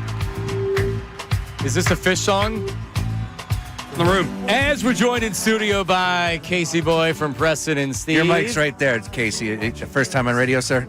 No, he doesn't turn on. Every okay. time he comes in, we do the same thing. Gotcha. Yeah. Where Ray doesn't remember to turn his mic on, and Casey complains that his mic wasn't turned on. I didn't for him. complain. I actually barely even had my headphones on, so I didn't realize that I wasn't on the air. You going to the Spear to check them out? I literally just got our tickets today. Come on! Yeah, How much you spent? How much? Let us know. I want to know your wallet. It was like a couple $100 a ticket. Yeah. It's listen, man.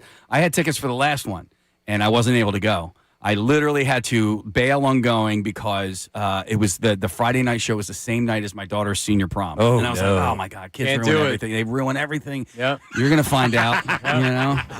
Yep. But there's no birthdays or anniversaries or anything for this show. Well, so the weekend I wanted to go is my daughter's. She goes to Michigan State and she's in a theater production. Spartan. Yeah, so I'll be going out there for that. So I Wow. couldn't go to that one. And then the weekend that I am going is move out day. I was like, you're on your own, girl. Nice. You are on your own. Good for you. Yeah. Good for you. All right. So normally you come in and play Delco or Del No with us. That's right. But today we have a special game that we're playing in honor of the Super Bowl, I suppose. I wanted to do Bad Bunny or Bugs Bunny. Okay. And give you guys a line, and you have to decide whether it's Bugs or Bad. But if it was in Spanish, it would definitely be bad. So Sean said that. Yeah. But we would translate it. Okay. But Bugs Bunny doesn't say anything. And then I was looking for other Looney Tune characters that do say things. Casey, I spent like 2 hours trying to dig up 5 or 6 good. I couldn't do And it. got nothing. I quit. Wasted 2 hours of your life. So instead, we're going to play San Francisco Treat or Known for Having Great Feet. All right, so I'm going to give you a name. There's 10 of them in total. You have to determine whether it's a member of the San Francisco 49ers or a celebrity known for having great feet. This according to WikiFeet, Okay. the website. That, Sean, I believe, are you a subscriber or do you sign up and then you cancel? I am a foot guy, feet guy, however you want to pronounce it. And, I enjoy the feet of my wife. She's got good feet. It's the way it is. It's a small foot, and the toes aren't like budging out. They just are whoop. They just circle off. That's a good foot. I mean, I don't particularly like feet. Sure, like a good-looking foot. Now, do you put lotion on her feet? I would. Okay. I would. I have. Is it a fetish? Like, do you like heels and It hasn't stockings been. and things? Yo, I'll tell you what. First thing I look at when I'm scrolling through Instagram sometimes is if the lady's got a foot hanging out. All right. That's all. Well, these aren't women. These are men. Oh, If they okay. were women, you would probably Okay. know. All right. a whole different So is this ballgame. all-time Niners or is this Current team. current team? Okay. All right. Glad I play fantasy football. So you guys are going to write it down, and then I'll give you the answer afterwards. But just Okay. so you're not, so you write it down, you have to do it. All right. Colton Underwood. Oh. San Francisco Treat or Great Feet? Okay. Think about it. Ray? Well, my answer? Yeah. 49er. Oh, he's a foot guy. Sean? John Marks, I believe Colton Underwood is a foot guy. He was actually on The Bachelorette and The Bachelor. Casey gets the first one right. I said foot. I said foot. What did I have up? Was I holding feet. You said okay, 49er. feet. Yeah, I'm a foot guy. Foot guy. Oh, I had the wrong one. Sorry. Feet. Really? Yes. Okay. All right. You both have one. I mean, that does sound like a football player's it name, does. but it that does. is, yeah. So, and Casey, here's why. yeah. He was on the practice squad of the Eagles at one point. No. He was a defensive end. And he's on The Bachelor? What? Yeah. How about that? Yeah. So, all right. Next name. All right. CJ West. CJ West. Sean, we'll start with you. All right, since I went with the foot on the previous answer, I have to go with the 49er player, John Marks. I'm going 49er player as well. Ray? I'll keep it with 49er player. You're all correct. CJ West is a defensive tackle. All right. All right, so I'm still up 2-1. 2-1, Casey. Brandon Parker. Is he a San Francisco treat or does he have really great feet? Casey, you start. All right, so this is something funny I like to do every single when the draft season goes around. I look at names of the players, and I base everything on their success as a football player and whether or not they have a good football player name. I did it back in the day with CeeDee Lamb and all those guys. So Brandon Parker is a total football name. All right, Sean. Actually, I'm going to say Brandon Parker, I believe, is a weatherman out in San Francisco for the ABC affiliate. I'm going foot guy. I'm so Right? freaked out by what Sean just said. I'm going foot guy as well. Brandon Parker's an offensive tackle for the 49ers. Yes, I told you, man. I told you. So, wait, who do we take over Justin You're 3 Jefferson? for 3. Who is that clown? Jalen Reagor. Jalen Reagor. I'm like, that's a great name. It's not a great football name. So I actually had him pretty far down on my Well, list. J.J. Arcega-Whiteside isn't a great football name. not No, a it's good not. football name, And I wouldn't have no. drafted him for that reason All right, alone. But DK Metcalf is. Hello. Casey, correct. Casey Yes. 3 for 3. Zach King. Zach King. We're going to start with Ray. Zach King. Foot guy. Sean. You know what? Zach King, Crown football player. I'm going 49ers. Casey. I would say if Zach King played football, he would be an offensive tackle, but he's a foot guy. 4 for 4 for Casey. He's an internet personality that became famous for his vines. Get it? Oh. Does that even exist? It does Six not. seconds, right? Wasn't the Vine 6 seconds. Yeah. Yep. All right. Good Vine knowledge. Chase Lucas. We'll start with Sean. All right. I follow this guy on Instagram. He is a really big San Francisco downtown influencer, and I saw a video of his one time. He was eating a bread bowl of soup, and a seagull went down and scooped it. I'm going foot guy. All right. Casey? So Chase Lucas is definitely a football name. Not only is he a football name, but it sounds like he either went to Utah or BYU. So we need to look that up. If I'm right, if I'm 5 for 5 here, we got to look to see if he's Ray? from Utah. What reason do I have to go against Casey other than I need to catch up with him? He is definitely a foot guy. He's a cornerback for the 49ers. 5 for 5. Jesus, Casey. Where did Chase Lucas go to school? If he went to BYU, I'm out. Dude. When did you turn into such a sports guy? Listen, man, I have like this. I have a couple of crazy skills. I can pick out a firefighter or a policeman just by looking at them, and sports people. Yeah. So where he did he went go? to the exact opposite of Okay. BYU. Oh, so we went to Florida State. Arizona State. Yeah. You know, that's the STD, number one STD university. I listen to your show. I know exactly. And Temple's number 2. Yeah, I heard that. Well, back when I was in college at East Carolina, actually. Right. I need to find out where he grew up because he grew up somewhere. Chandler, Arizona. Okay. 5 for 5. How many do you guys have to? I mean, I want to know when it's clinched. I think I got two. I think it's clinched. Should I kneel? Should I kneel on it right now? 5 more. Corey Brooks. victory formation. Casey, you start. Corey Brooks. And you guys have to decide. You can't take his answers. Oh man, these are great. These are great football names. But I'm going Corey Brooks is going to be a foot guy. All right. Sean? Corey Brooks, I believe he was the guy that swum to Alcatraz one time, right? Yeah, Corey Brooks, foot guy. Foot guy.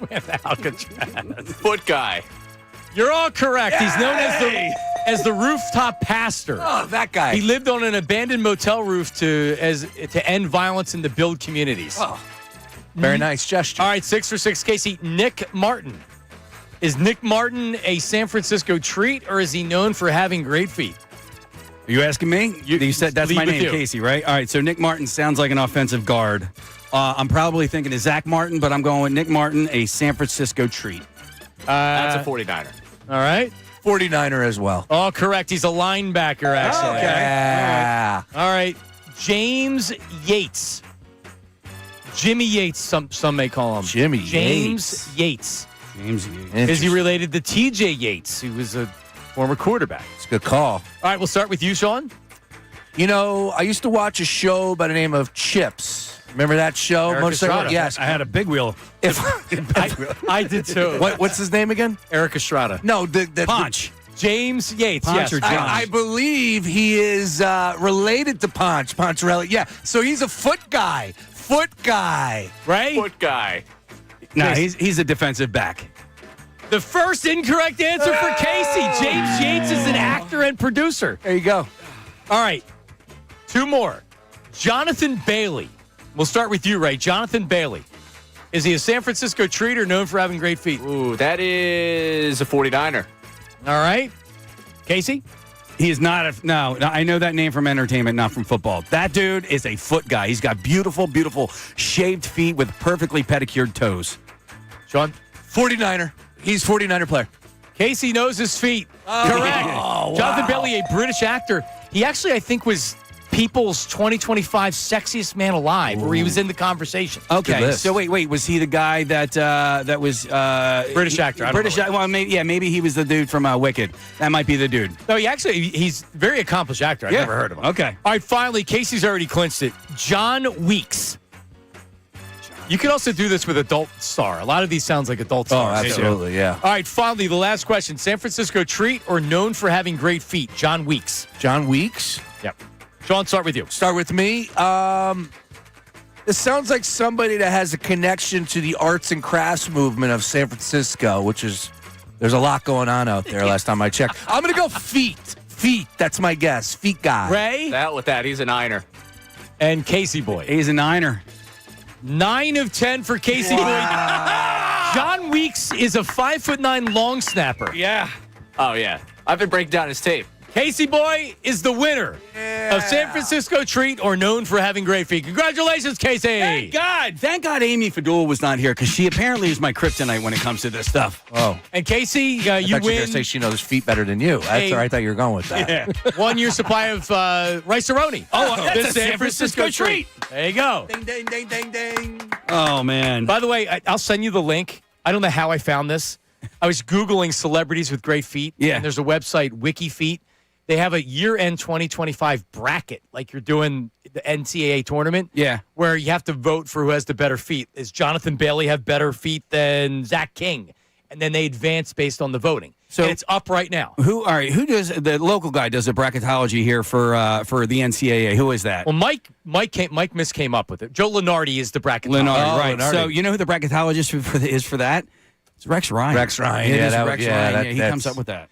You know, Really? I just was always mad that he was the only guy getting credit for being a foot guy when I was, yelling. You were known for feet. I mean, You know what? You should be more mad that he was kind of getting like lambasted for it. You know, like he's a creepy dude. I know. Like It's he was come like on, man. Todd Phillips in Old School. It's a great part of the body. I used to work for a guy that he had a foot fetish. Yeah. And he used to pay. We worked at a restaurant.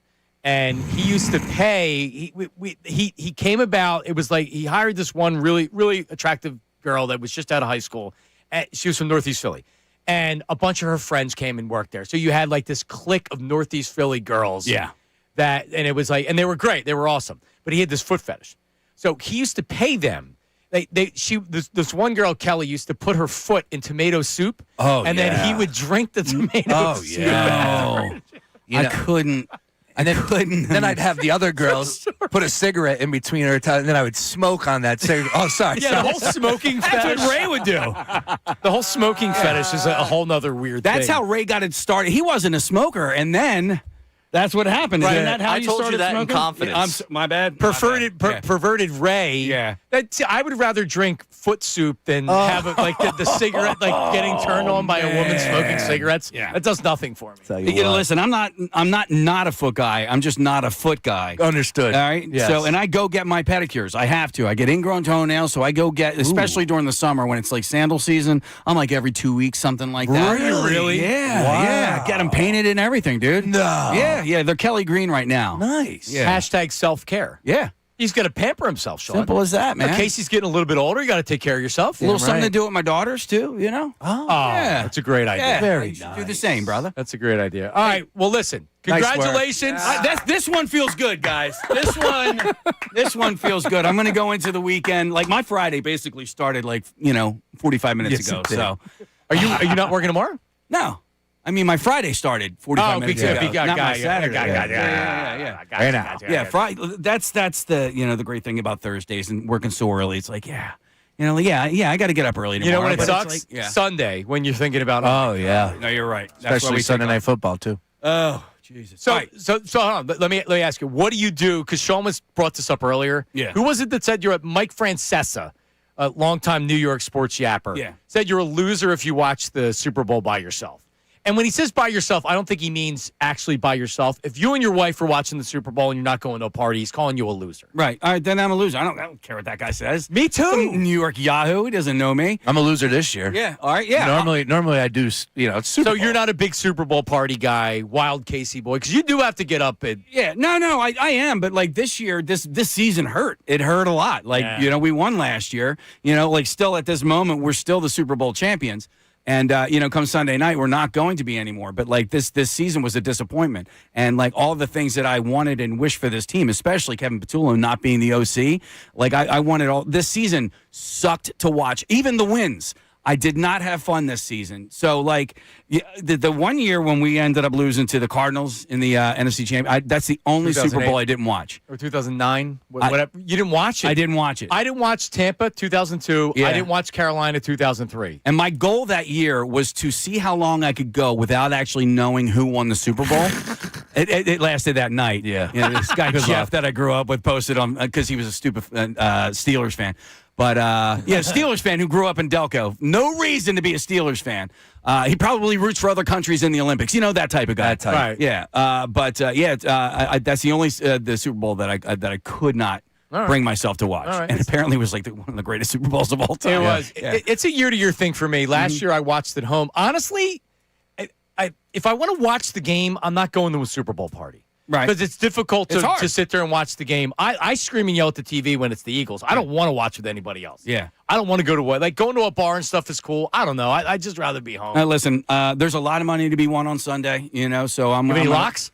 No. Oh, well, Block pool? Dude, what pisses me toy off? cost? Yeah, Toy listen, cost? I'm a big over guy. I'm a big over guy on passing yards, receiving yards, all of that stuff. We all And are. I forgot to put bets down on the NFC Championship game. And I'm like, every single one of these. I mean, both quarterbacks went over 350, Jackson Smith and Jigba went off, like Puka had a touchdown, like all these things, so like maybe I should go under, But I'm telling you, who likes betting unders? You're rooting for nothing to happen. Nothing. You're rooting for the sucks. Rams' last Super Bowl win. That's what you're, no, that's no fun. 10-3. No, I want to watch a shootout. That's what I want. Could be an under game, boys. Prepare. Yeah, I know. I don't disagree. Yep. All right, there he is, Casey Boy for presidency. Thank you, Casey Boy.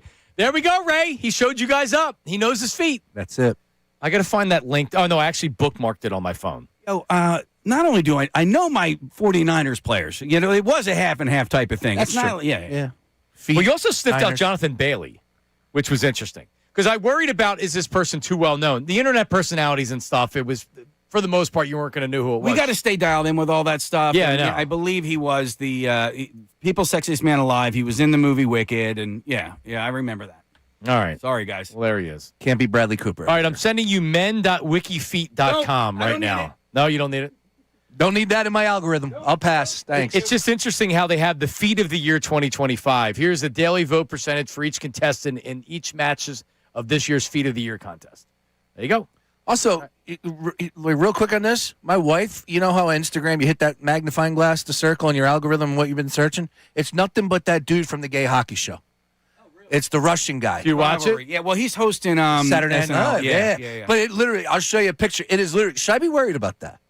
I believe he's gay in real life, so, Is he? I think I'm okay in that department. Yeah. That she's not going to slide into his DMs? He doesn't have interest in her. Right. Well, I agree with you. Okay. Otherwise, you'd be worried that maybe that Kelly's sliding into your DMs. It's insane. And you know what? Like, I get it. My algorithm is nothing but bikini pictures. I understood. That's her. That's hers. That's hers. That's hers right Okay. there. He is a sexy dude. Yeah, I guess. Okay. Yeah. So you're saying you are heterosexual, but That is correct. If you weren't, I he's might your type? be into the Russian from Heated Rivalry. Yes. You're a I think I look a like. I actually think I look like him, especially with no shirt on. Yeah, I can see that. Thanks. You idiot. All right, coming up, News at Noon featuring Jay Glazer, Paul Pierce, and Mike Rabel. That's coming up next. Middays with Marks, 97.5 The Fanatic.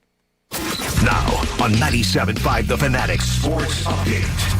Stoutland out. I'm Ray Dunn with this Fanatic Sports Update. Eagles offensive line coach Jeff Stoutland announced yesterday that he's no longer going to coach with the Eagles. We had Brandon Gouton of Bleeding Green Nation on earlier on today, and he broke down what might have went into that decision. It sounds like there were changes made last season, basically to the Eagles' run game stylistically, and they weren't really communicated in an effective way to Jeff Stoutland. And I think that's insane when you think about the resume that this man has built up Our whole conversation with BLG will be available on our website and the Fanatic app. We did get news yesterday that Vic Fangio will reportedly be back, so all of that contemplating retirement seems to be on the back burner at this point. 76ers trade Jared McCain to OKC yesterday for the Rockets' 2026 first-round pick and 3 second-round picks. NBA trade deadline is today at 3 o'clock. We'll keep you updated with anything that happens with the Sixers. And The Athletic put a great story out about Brad Lidge reaching out to Orion Kirkering following the end of the Phillies season. We'll have Brad Lidge with us at 1 o'clock. This update is brought to you by King's Hawaiian Sliders. Nothing brings friends and family together on game day like delicious King's Hawaiian Sliders. Bring them to the big game table and be the real MVP. Football and King's irresistible Hawaiian Sliders. There's nothing like it. I'm Ray Donner, your home for the Sixers Flyers. Best birds talk in town. 97.5 The Fanatic and the Fanatic app.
o'clock, Brad Lidge joins the show. Let's go. A lot to talk about. He called Ryan Kirkering after the throwaway and didn't talk to him right away. Kirkering was like, oh, that was Brad Lidge that called me because he wasn't talking to anybody, as I wouldn't have. You ever call anybody Orion before? Orion. No. It's Brad. Call me back. Yeah, doesn't he need a nickname? Kirkering apparently has a really interesting personality. Forget who I talked to before that had said that. Yeah, he's quite quirky. Anyway. Pulling for the kid. Yeah, so Brad Lidge called and spoke to him. Like, what advice do you give? Because Brad Lidge had went through something. He gave up the home run at the NLCS in 2005. So what's the advice that he gives? What does he think? Like, what was Kirkering? Don't check your mentions. So it's 1,000 times worse in today's day and age than it is in 2005. There were no mentions. It was the Major League Baseball Network and newspapers. That's it. Yeah, you just want to go turn off the TV for weeks and not talk to anybody and whatever. I mean, that's essentially what I would do. Yeah. But, like, where's his head at right now? Because I remember when Mitch gave up the home run, and such a different time in 1993, but the Phillies decided that we can't bring him back. Now, Mitch also had lost a lot of velocity on his fastball because he had thrown so much. But with me and Kirkering, I'm not heading into the season being like, I can't believe they're bringing him back. This guy sucks. He's not the closer. They've brought in a bunch of other arms that are making real money, where Kirkering's really your 6th or your 7th inning guy. Good guy. Which is I mean, he's good. He pitched well. Yeah. You can't put him in there in a one-run game in the 8th inning, though. Absolutely not. In the playoffs. Do you see Joe Carter's getting a statue finally because of what took place in 93? Yeah, just announced last week. I guess. I mean, he should. Yeah, you would think. Hall of Famer. Back-to-back World Series. What the talent on that Jays team back there, man. Unbelievable. All right, so we have that. Some other Ryan Leafs fighting with the poor Pro Football doc. He's like attacking him on Radio Row. What was that? And then the trade deadline's coming up at 3:00 today. We will monitor that. There hasn't been anything that happened so far. But we had trades yesterday. James Harden got traded, which I think is a good trade for Cleveland. At least trying to win this year. Well, until it's not. Exactly. I can't get behind it because I know what James Harden is going to do in the playoffs. You winning the championship with Darius Garland? No, but I'm not buying into James Harden coming up clutch in the playoffs. That's for dang sure. I'm out on that one. Yeah.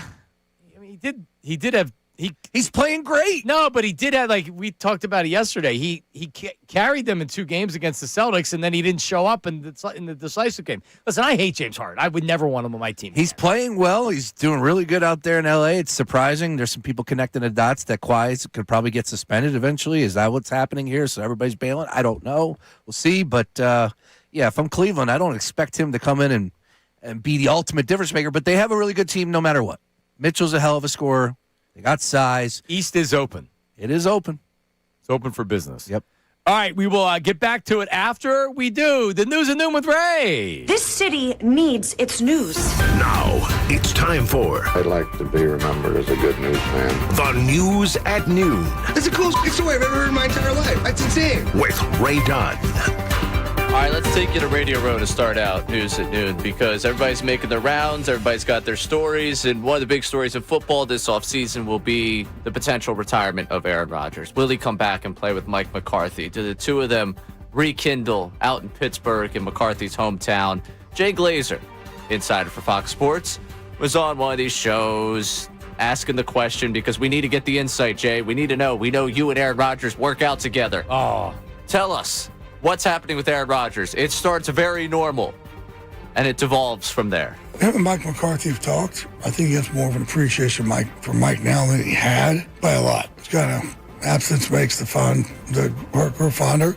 I wouldn't be. Listen, I train with Aaron in the offseason. I still can't tell you how he'll be on a Monday or a Tuesday. Like, I never know. Like, he's just, like, you never know. Like, I thought we were real good friends and all that stuff. I think he called me back once this whole offseason, so screw him.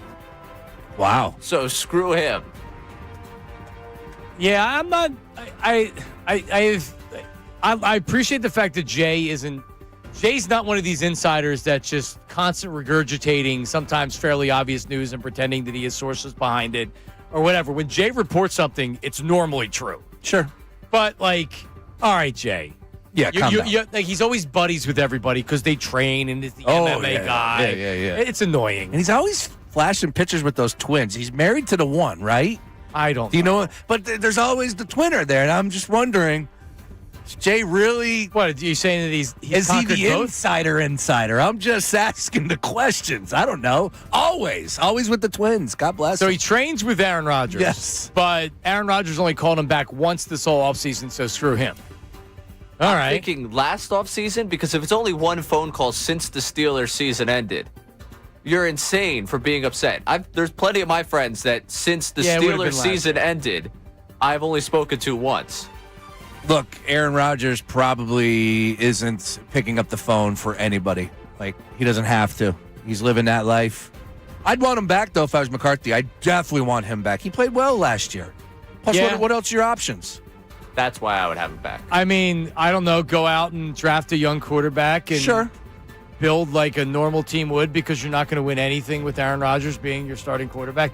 I agree with you guys. That's what they're going to do. I'm out on Ty Simpson. I don't want him from Bama. Dude, Ty Simpson. No. I'm willing to bet almost anything. He is not going to be a great quarterback. And that's the problem, is now he's going to be a second-round pick, and teams are going to waste second-round draft pick on a guy that I don't think is a starter. Diego Pavia, come on down. 5'9". Why not?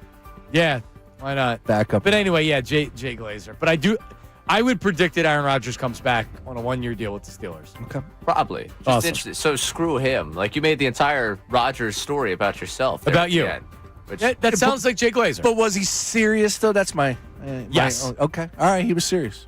seemed like it. Okay. Yeah, it seemed like it. All Come right. back, Rodgers. We're going to Paul Pierce here, because Paul Pierce has to give up his take on the whole James Harden situation, and it is just a shame. Good basketball is being ruined by bad business. Take a listen to Paul Pierce. I really hate the fact that the business of basketball kind of ruins the game. Yeah. Sure. I mean, because like we're sitting here talking about, James not getting his guarantee, and he's thinking about that. Like, Clippers have been the hottest team in the league. Right. Like, I would have liked to see them play out the year and see if they can cause some havoc. Because Yeah. I really believe if you get a Clippers at an 8 or 7 seed, they could possibly knock out the way they've been playing. Yeah.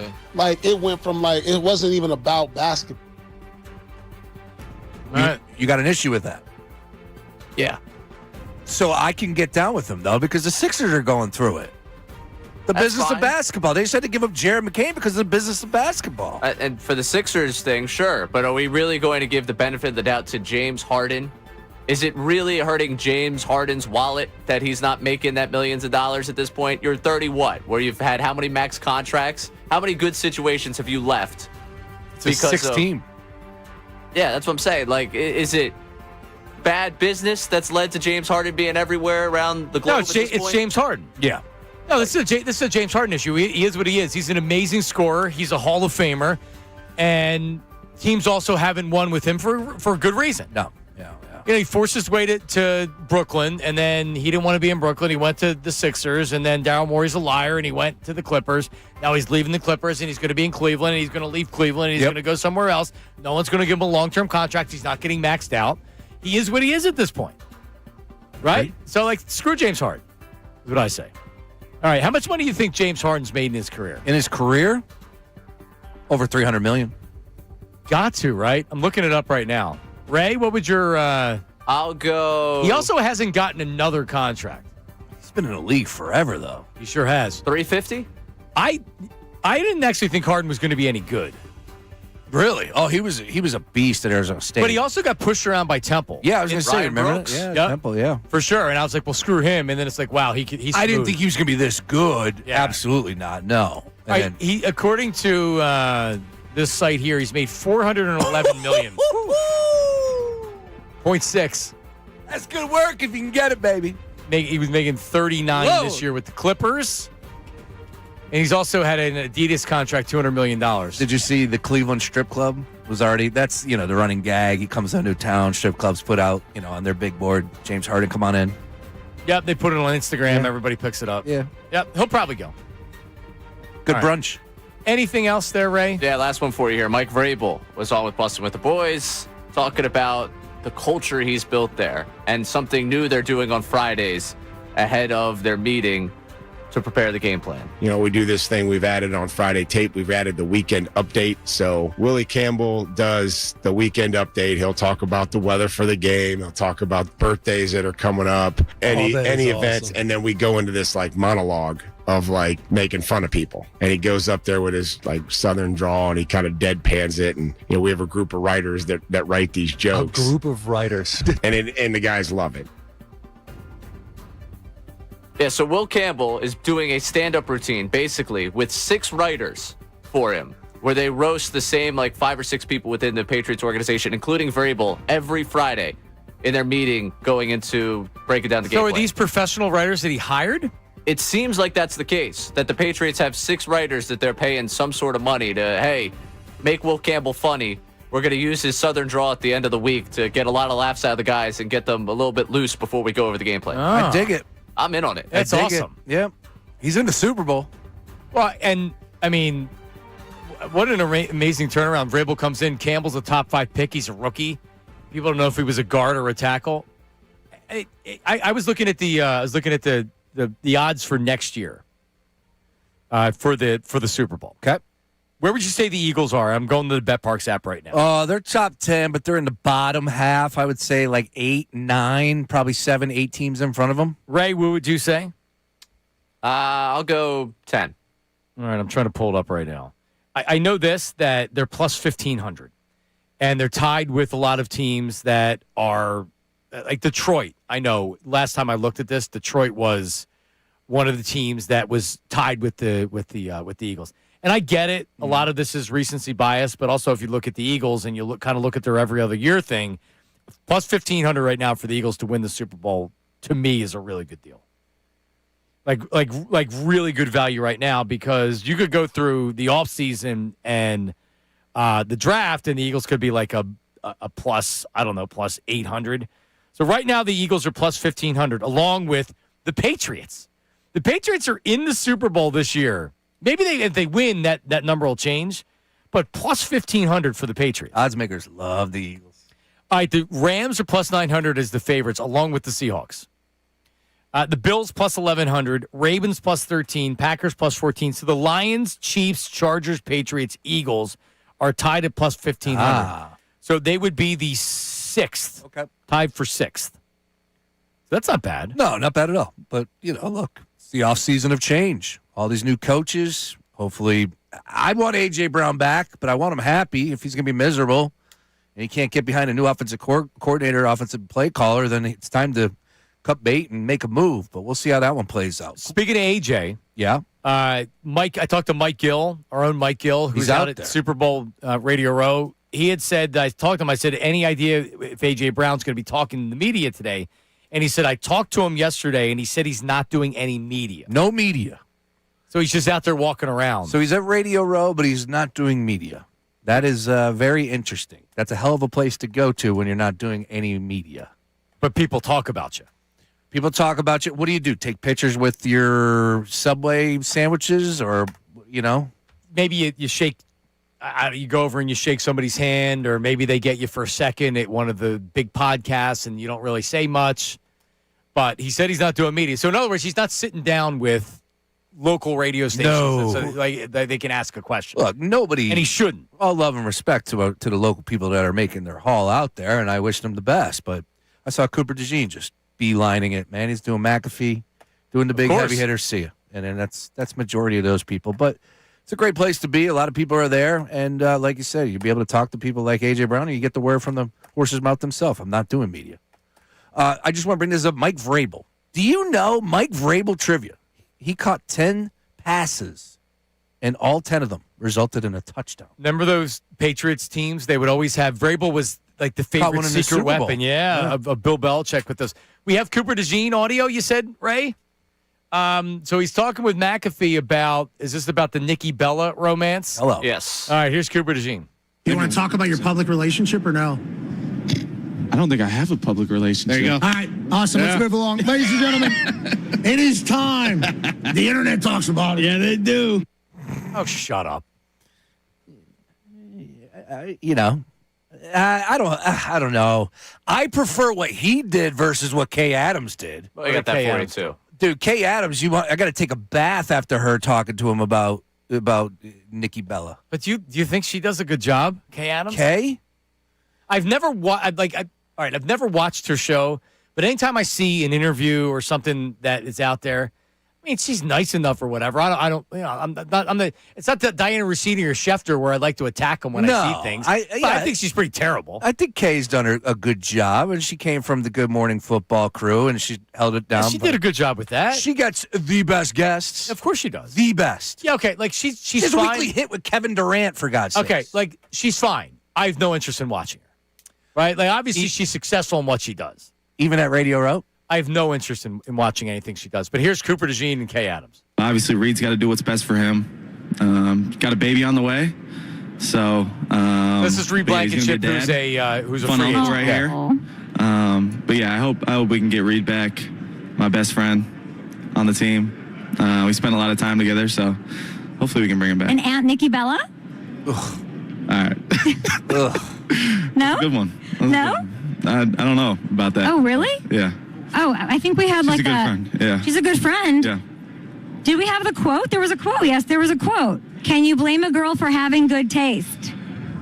I mean, Pro Bowl baby. What's she talking about? How do you read that line? What is that? She's saying she got good taste. I mean, she could be talking about anybody. She's a legend. She is. She's an absolute badass. She is. She's amazing. Okay. At what she does. She's been doing it for a long time. You take a shower after that. Yeah, I mean, I don't care. That's what she does. She's very chatty, and like the people feel comfortable talking to her and telling her stuff. Coffee talk. I got the mug. How we doing? What are we feeling about the birds? I know she's got the mug. Aunt Nikki. It's rather annoying. Yeah, I'm good on that. I mean, couldn't. I don't know. Leave Coop alone, man. No. You don't have a celebrity girlfriend that's putting out information on social media, and you have to ask the question. Well, you're going and doing the rounds. What do you think they're going to ask about? You got to give them a little bit more then. No, but so what I'm saying is, and I'm not trying to. Coop's being weird about it. He's 22.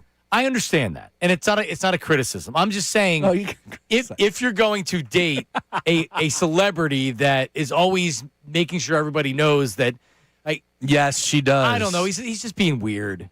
Being weird about it. But if it's a little side action, maybe like, all right, calm it down. Like I'm coming from Coop's perspective. He's not being a jerk about it or anything like that. Like I love the kid. Don't get me wrong. I'm just saying, like, it was. Oh, yeah, speaking of, he's the chosen one. You see that when he was on McAfee's show, he shot a ball for charity, and he sunk it. Like, that's what they do there. You make a shot on a Nerf rim, $10,000. Coop lays back first shot, boom, nails it. Did you see his high school basketball highlights? He is the chosen one. Jesus. He could dunk on a 15-foot rim. It's incredible. He's going up there, and he's dunking over people, and it's like, Jesus. And talk about the athlete this kid is. I don't say it much, man, but he's blessed. Good kid, too. Yeah. He's a good kid, too. All right, can we get DeJean on A.J. Brown? Who's this with, Derrick Henry? Yeah, so Derrick Henry and Cooper DeJean are sitting down with Kay Adams. Oh, what a get. And the pot is being stirred here about, hey, you've both been teammates with A.J. Brown. A.J. Brown could be on the move. What do you think about that? All right, let me hear it. They did what they're supposed to do. They won the Super Bowl. Good things don't always last forever. Baltimore will welcome them with open arms, and yeah. Cooper, play defense. I bet they would. Play defense. No, I think AJ's pretty. I think he's all right in Philly right now. Yeah. There you go. He's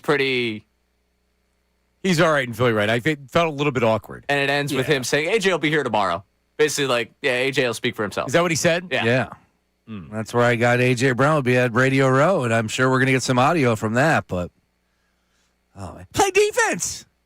Yeah. I don't know. Oh, there you go. She's great, though. Cooper DeJean's not saying anything if she doesn't press him to say anything right there. Right. Yeah. No, she actually did a good job with all of it. Yeah. Honestly. I have no issue whatsoever. I am a Kay Adams fan. I think she does a good job. No, and to answer your question, you do have to ask about Nikki. Yes, you do. Of course. Yeah, you do. Yeah, I mean, if it's like McClain and E.J. Smith, I think they're probably asked about Christian Parker. Right. But, like, yeah, but if you're Kay Adams and Pat McAfee, like, yes. McAfee's like, so actually, how do you think your defensive backs coach leaving? It's like, all right. Yeah, but channel. But just even the way that McAfee handles yeah. it. It's just like, oh, no, yeah, we got it. No, 5. I'm like, just shut up. Like, don't even ask. He hasn't slept in 3 days, bro. Oh, my God. The follow-up wasn't there from him, too. He's insufferable. Journalistically there. People really like him. I know he's very successful. I'm a McAfee guy, too. Are you? Yeah, I am. You actually watch the show? No. Oh, so you're like everybody else? Yeah, but on College Game Day? No, he's extremely successful. There's a reason for it. So you like him on College Game Day? College Game Day, he's brought it to a different level. What he does is crazy. Yeah, he's pretty good. He gets them all chanting and singing, and it's just... He does the WWE stuff. Yeah. It's like he's a wrestler. He is, yeah, that's exactly what he is. I mean, to stand up on top of the table, otherwise it's a dry show. I like Game Day without him, don't get me wrong. I was still watching. But come on, man, you got Saban there. Saban's cracking a joke, grabbing a steak out of his hand. Well, I think Saban with McAfee is much more interesting than Saban without McAfee. Correct, yes. Totally. Yeah.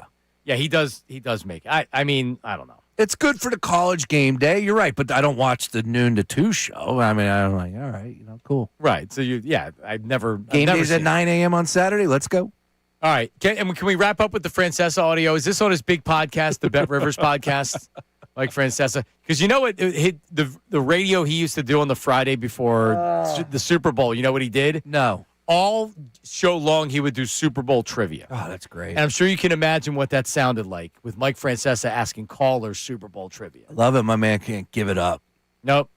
So here's Mike Francesa, and he has an interesting take on if you watch the Super Bowl by yourself. If you watch the ball drop or you watch the Super Bowl alone, you have to reassess your life. Something's not right. These are not days. These are not events to be experienced alone. If the ball drops and you are alone, and I can tell you I've never, fortunately I've never experienced that. Same thing with the Super Bowl. If you are not at a party somewhere or having a party, there's something wrong. You need to reassess that. Yep. Yeah, but first of all, Mike, there are people out there that are lonely and don't have people. So I think you need to kind of build that into your argument that if there's people out there that don't have family and maybe don't have friends or maybe they have some things that are going on to where they are lonely, maybe feel for those people rather than kill them. But guess what, Mike? The last I don't know how many New Year's Eves I've watched the ball drop with my wife. We've set our alarms to watch it. This past year we actually stayed up. Oh, no way. We set the 11:50 alarm. You're crazy. You woke up for the ball dropping. 11:50. Interesting. I mean, it went right back to bed. Same thing every yeah. And this past year we stayed up, and the kids wanted to stay up. My oldest, I do DVR it. I still have it on the DVR. Who did you watch? Who did you it's stay ABC. up with? Oh, okay. Yeah, it's ABC. You got it. I mean, Ryan Seacrest. How can you not have Ryan Seacrest? But they had 50 Cent, and 50 Cent was singing at maybe 11:35. As you're leading up to midnight to get the different acts, and 50 Cent was singing in the club. Yeah, and he's going through. I'm into having sex. I'm into making love. So come give me a hug. I have an 8-year-old and a 10-year-old, and I'm like, Liz, hey, remote, remote. And they're like looking at it, and they hated him. Earmuffs. They hated 50 Cent. They're saying he's terrible. And I'm like, no, he's not terrible. No, definitely not. Definitely not. 50 Cent's awesome. All right, 610-632-0975. 610-632-0975. Brad Lidge at 1 o'clock. We had Brandon Lee Gouton on earlier. He took game on Nick Sirianni for the Jeff Stoutland situation. How big of an issue is it with the head coach? Do you blame him? We'll revisit that on the other side. Middays with Marks, 97.5 The Fanatic. Now on 97.5 The Fanatic Sports Update. Stoutland out. I'm Ray Dunn with this Fanatic Sports Update. Yesterday, Eagles offensive line coach and run game coordinator Jeff Stoutland announced that he is no longer going to coach with the Philadelphia Eagles and thanked the city in a statement. Today, we had Brandon Gouton of Bleeding Green Nation on with us to break down everything that went on over the season with the Birds and behind the scenes. Here's his take on what happened. It sounds like there were changes made last season, basically to the Eagles' run game stylistically, and they weren't really communicated in an effective way to Jeff Stoutland. And I think that's insane when you think about the resume that this man has built up. You can listen to the full conversation with Brandon Gouton on our website or the Fanatic app. We also found out yesterday Vic Fangio will reportedly be back after contemplating retirement over this offseason. 76ers yesterday traded Jared McCain to Oklahoma City for the Rockets' 2026 first-round pick and 3 second-round picks. NBA trade deadline is at 3 o'clock today. We'll keep you updated with anything that 76ers may do. And yesterday, The Athletic put out a story about Brad Lidge reaching out to Ryan Kerkering following the end of the Phillies season. Lidge will join us coming up at 1 o'clock. This update's brought to you by AAA Tire and Auto Service. Get full synthetic oil change for just $74.99 plus. Earn $7 toward your next service with Duramax dollars at AAA Tire and Auto Service. Offer ends February 28th. See store for details. I'm Ray Dunn, your home for the Sixers, Flyers, Best Birds Talk in town. 97.5 The Fanatic and the Fanatic app.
50, this album, Get Rich or Die Trying, killer, changed a lot. I remember when it came out, if I'm not mistaken, like 03? Nope. 02? Earlier?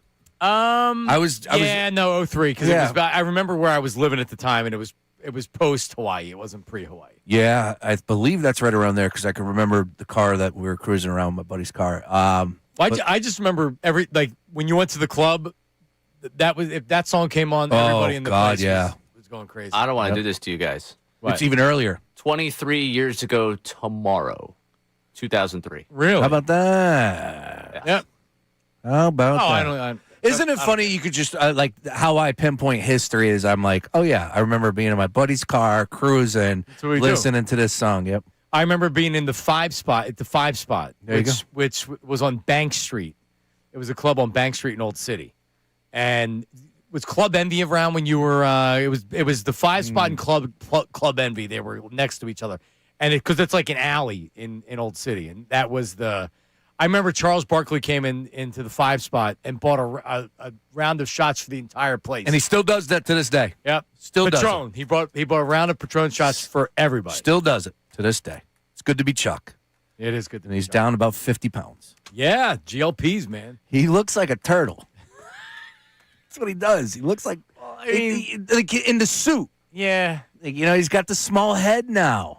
Yeah. I'm not even talking about when he does the Zoom meetings or with the interview and those glasses. Well, the Sally Jesse Raphael glasses he could maybe get some dark rim glasses or something. I don't know. Glasses happens to all of us. It happened to me. I carry my readers.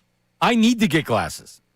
People pointed it out when I'm trying to read something off of from distance or whatever, because I don't need reading glasses. The problem with me with glasses is I need the bifocals to when I look down, I can't see the sheet in front of me. And you need them to read. Yeah. Readers. That's what I had. I got the 3-pack from Costco. Yeah, I was going to say, is that CVS? Even better. Well, there you go. All right, couple things here. Brad Lidge coming up at 1 o'clock. Shams puts out over the last 10 minutes or so, there seemed like at one point there was a build-up to Giannis getting traded, and then the last couple of days it felt like it was not going to happen. According to Shams, they are not trading Giannis by the 3 p.m. deadline today. It's just, why would you rush it? I don't think he wants to go to Golden State. You revisit this in the summer. You make the best trade. I would do the same thing. He's going to have to come in and play. I know, like he says he never requested a trade. Yeah, you kind of did. Yeah, he did, but at the same time, like, hey, look, you can learn something from James Harden or some of these other guys that forced their way out. Like, if Giannis wanted out, I just believe that Giannis can force his way out. Well, he is. He's being. I mean, what else is he going to do at this point? Like, he's not being a D where he's saying, like, well, I'm not going to play if you don't trade me. But like, he's still going to get what? He's still going to get traded. He's going to get $275 million in that new contract. I don't know. Is there a chance he stays in Milwaukee? No. No? I don't think so. No, he wants to be traded. That's what I'm saying. So here we go again.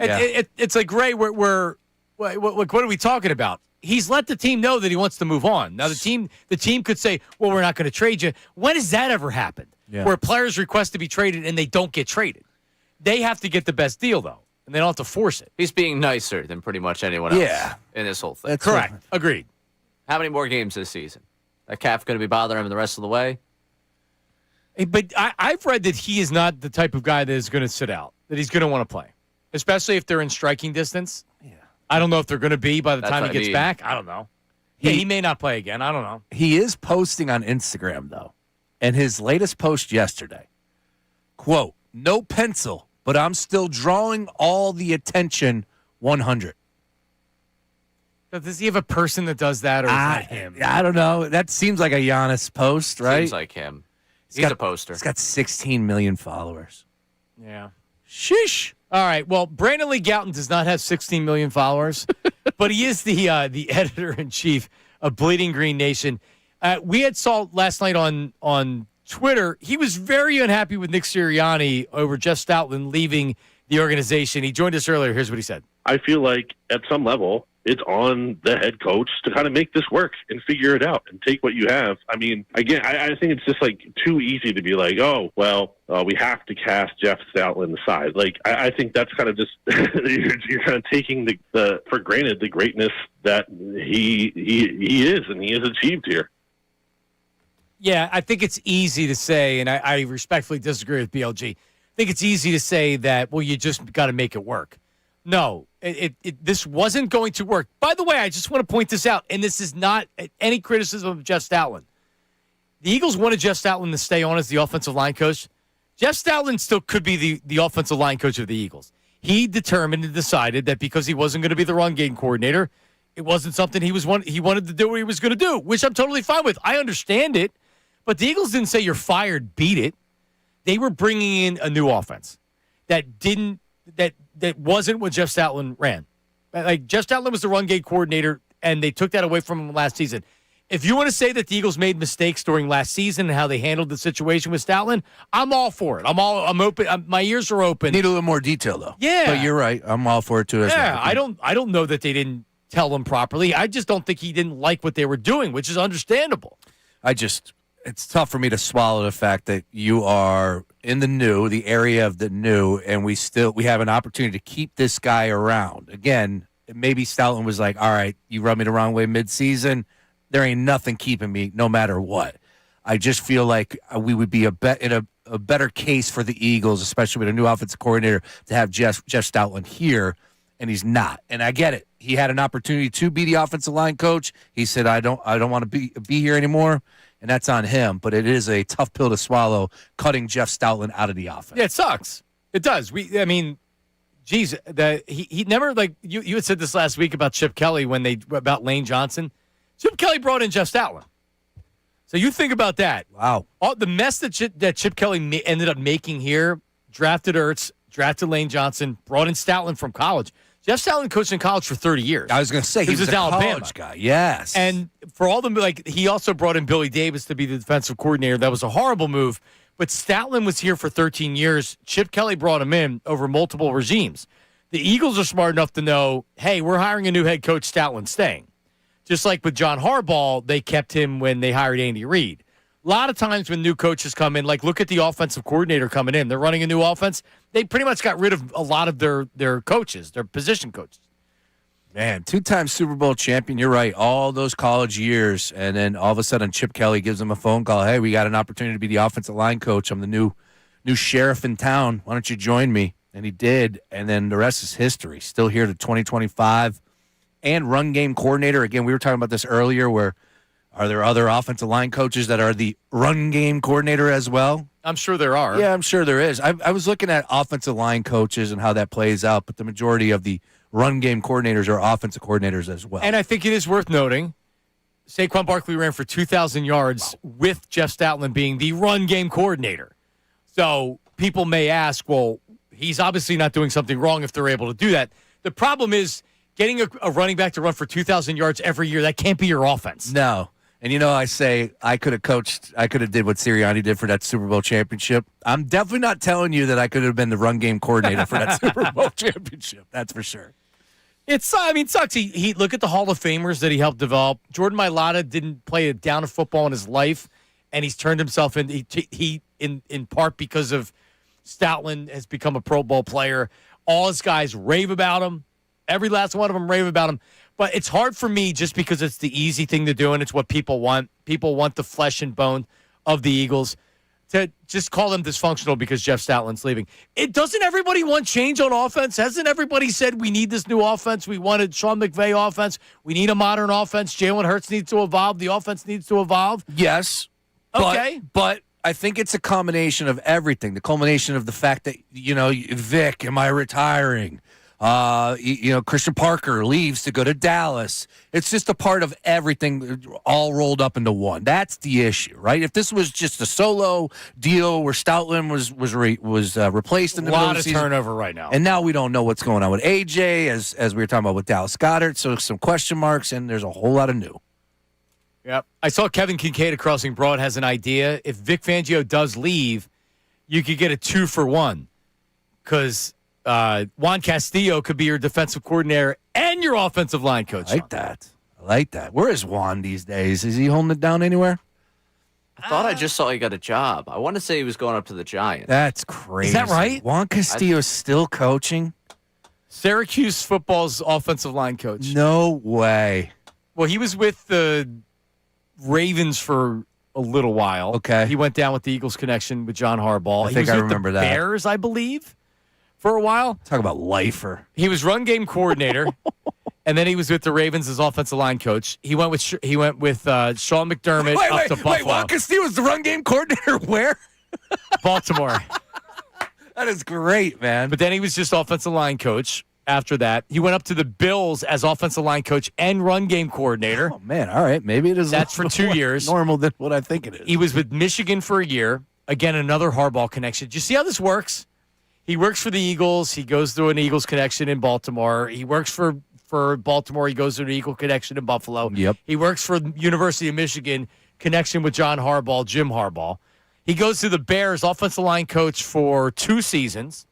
And then he was the Commanders' tight end coach and the run game coordinator. Oh, man. Juan Castillo.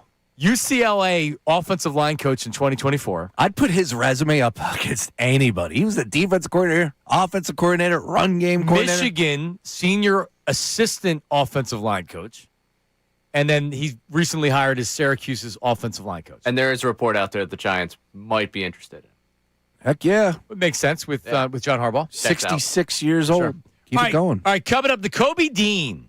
It seems like for a while I was wondering if maybe they should try to keep the Kobe Dean. It seems like they're not going to keep the Kobe Dean. But he was on a podcast, and he addressed both his free agency and his thoughts on Nick Sirianni. Ooh.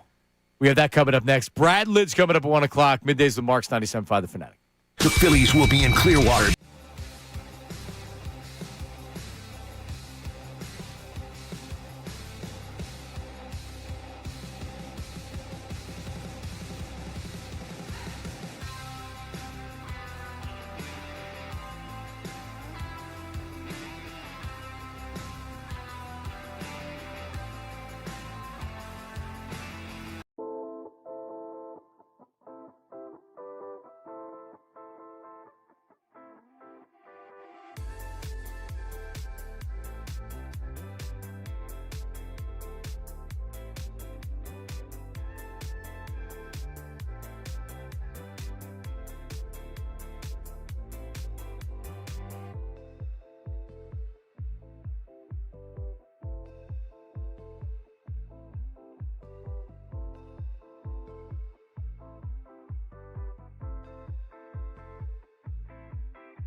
12 o'clock hour of the program brought to you by Service First HVAC, offering 0% financing, 48 months rebates and tax credits, up to $4,300 when purchasing a heating and cooling system. You can learn more, ServiceFirstHVAC.com. Coming up on Sunday, the big pregame show and watch party down at Caesars Atlantic City with that guy Ray Dunn and Connor Thomas. How about that? Super Who Bowl, the hell is Ray Dunn? Super Bowl live pregame broadcast, and then the watch party. It includes a live DJ, oversized games, interactive competition, swag giveaways, open bar with buffet. Register on site for a chance to win huge prizes. You can learn more or book your experience. Caesars.com/AC. You must be 21. Gambling problem, call 1-800-GAMBLER. And if you want more details on the event, just go to the events page at 975thefanatic.com. Ray, you have to make sure you rest up. He's going to be in here on Monday after the whole thing. Yeah, it's going to be brutal. All right, so make sure you rest up leading up to it. Literally the only Super Bowl party going on is at Caesars in Atlantic City. We're happy to be your sole Super Bowl party. That's it. Yep. Nobody else's party. All right, We're going to make it a great game. Hey, you played Green Day there. What are they doing on Super Bowl Sunday? No idea. Oh, I thought you were playing it for that reason. No, I think it's just... It's in the rotator. It's not in the rotator. I just was like, this will be a nice little energetic way to come back. We got Charlie Puth on the Star Spangled Banner. All right. I don't know who that is. Somebody in the band? He's a local cat. A Jersey guy. I didn't know he was local. He's got a great voice. Great voice. But he's no Chris Stapleton. I would just roll Remember Sirianni crying. Tears rolling down I do those remember eyes. that. Passionate guy. Stapleton, hands down, should just sing it every year. Give him Star Spangled Banner. I feel like Nick would have cried if I was singing it. A bit less to do with the song than We more all to do fertilize. Yeah, thanks, Nick. Green Day will kick off the big game with an opening ceremony February 8th. Oh. The performance will celebrate 6 decades of the championship's history, blah, blah, blah, blah, blah, blah. Cool. So are they from the Correct. Bay Area? Oh, no, Green Day I is? thought they're from Seattle. Yeah. Are they? Is that why I guess the Seahawks are in there, yeah. They formed in the East Bay subregion, so they formed there. So maybe they're not from there, but that's where they formed. That's good Green Day knowledge. Billy Joe. I just Googled it. Okay. All right, there you go. So check out Ray. If you're looking for a place to watch the game, check out Ray and Connor. It should be fun. All right, Nico Dean. And he was on because, I actually knew about this because I was listening live to the podcast, the Tehran Armstead podcast. Very good. Very good. Over under here. 750 followers on Twitter. Under. Correct. Under. 715. As of this morning.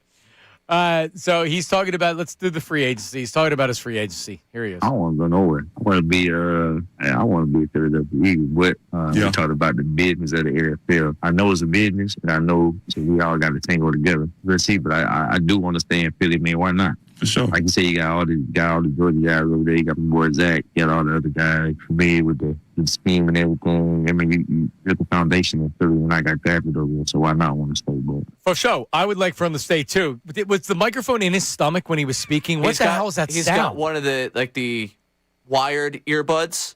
So that's the mic he's using. The mic that's right there. I mean, if you're Tehran Armstead, man, you mind just I got an Amazon link. You can get a microphone. There on you me. go, yeah. not even a microphone. Just take the earbuds out. Just use the computer mic, right? I mean, it can't get worse than that. I was flashback to when I interviewed Nicobe at training camp, and it was Nicobe's a good dude. Oh, yeah. Yeah. Nicobe's a really, really good dude. I'm a fan. It sucks that it's not going to work out because they just used a first-round draft pick. And when he got injured last year, I was already making the case they should bring him back anyway. Because what he did when he came back from that injury, before the injury, but what he did coming back last year, he was a beast. Oh, yeah. He looked faster than he ever did. He looked bigger than he ever did. He was in the backfield. He was sacking quarterbacks. He was making plays in the run game. He could cover. Man, it finally was the player we thought maybe we were getting as the third-round steal. Yeah, he was battling, and then he had a bunch of great plays where he just jumped off the page this season, where he was covering guys, making plays out of the backfield, especially earlier this year as well. I remember opening up a show And you were like, I'm glad you brought up Nico Dean's name because he was excellent. But it does seem like the numbers game isn't going to work in his favor, and he's going to have to find somewhere else to play. But it would be awesome to keep him here in Philadelphia. All right, Nico Dean, his thoughts on Nick Sirianni. Here it is. I mean, real passionate. He real passionate. He definitely a player coach. He a coach there. Like he'll get on you about on the defense side. He'll get on you like get the off the block and make the tackle. Like, he'll be like, hold him. Then he gonna go straight to the ref flag. Like just like in one swift motion. Like he kind of like one of them player coach like that. But so he a passionate guy. He love ball. He a passionate guy. And you see him grow. You see him grow throughout. I've seen him grow from my first year to my second year to my third year.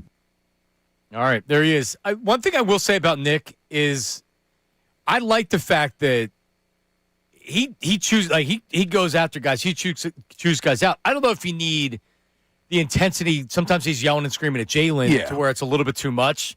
Like, what would Andy Reid do? What would some of those other coaches do?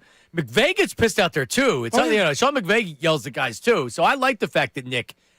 One thing I know for sure with Nick and with Doug at the end, Doug was afraid to be confrontational and to really coach these guys hard. That's not the case with Nick Sirianni at all. Yeah, you can appreciate that. You're right. And it is great, a fair comparison to McVay. It's like, wait a minute, he's all over the sideline as well. A little bit more of a friendlier type of guy, but it all comes down to winning, right? If you're not winning, that stuff isn't going to jive. But the fact that they were winning, everyone's going to look at that. He's emotional. Well, who's the player that's come out and even other than maybe Jalen a couple years ago, but no one's come out after leaving or even stories with anonymous sources saying anything bad about Nick? Yeah, saying that like this dude can't coach out of a cardboard box. I have yet to hear that, right? I'm the dumbest coach in the world. Oh, and I think we know what Nick is, and there are plenty of behind-the-scenes footage where he's addressing the team, and he's hemming and humming, and he's a coach speak. I don't. Guys love it. Yeah, they love it. That's in my notes. It's a long season. It all comes down to the Jimmies and the Joes, right? Are they going to make plays? That's what they say. I do have two quick ones, real fast. Real one. Brian Dawkins checked in. He just tweeted about Stout. He went in and said, "Hate to see this. Your true absolute love for the game." But he opened up by saying, "Wow, just wow!" exclamation point. And Jordan Mailata in San Francisco at Radio Row. Mike Gill did approach him, and he said, "Quote, not going to talk about that right now." Ooh. Yeah, his guys are probably really upset. And I know Mailata how close he was.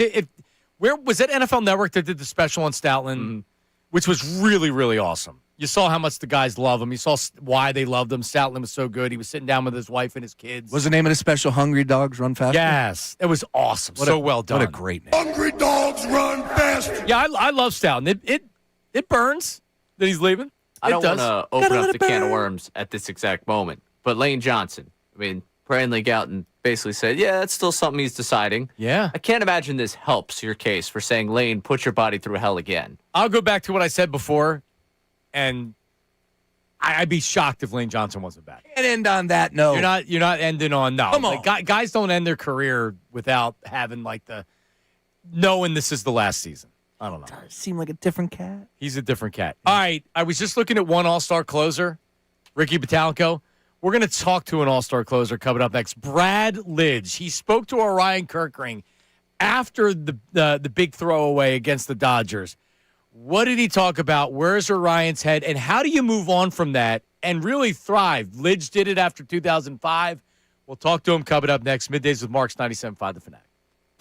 Now on 97.5 The Fanatic Sports Update. Looking for a new offensive line coach. I'm Ray Dunn with this Fanatic Sports Update. Eagles offensive line coach Jeff Stoutland announced that he is no longer going to coach with the Eagles last night in a statement released out on social media. Brandley Gouton of Bleeding Green Nation joined us earlier today and talked about the reasoning behind that. It sounds like there were changes made last season basically to the Eagles' run game stylistically, and they weren't really communicated in an effective way to Jeff Stoutland. And I think that's insane when you think about the resume that this man has built up You can listen to the whole conversation with Brandley Gouton on our website or the Fanatic app. Vic Fangio reportedly going to be back with the Birds for this season after contemplating retirement. 76ers traded Jared McCain to Oklahoma City yesterday for the Rockets' 2026 first-round pick and 3 second-round picks. NBA trade deadlines coming up today at 3 o'clock. We'll keep you updated on that. And coming up in the next segment, Brad Lidge will join us to talk about what he talked about with the Ryan Kirk ring following the end of the Phillies season. This update is brought to you by King's Hawaiian Sliders. Nothing brings friends and family together on game day like delicious King's Hawaiian Sliders. Bring them to the big game table and be the real MVP. Football and King's irresistible Hawaiian Sliders. There's nothing like it. I'm Ray Down, your home for the Sixers, Flyers, best birds talk in town. 97.5 The Fanatic and the Fanatic.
Sean Brace, Ray Dunn, as the Phillies.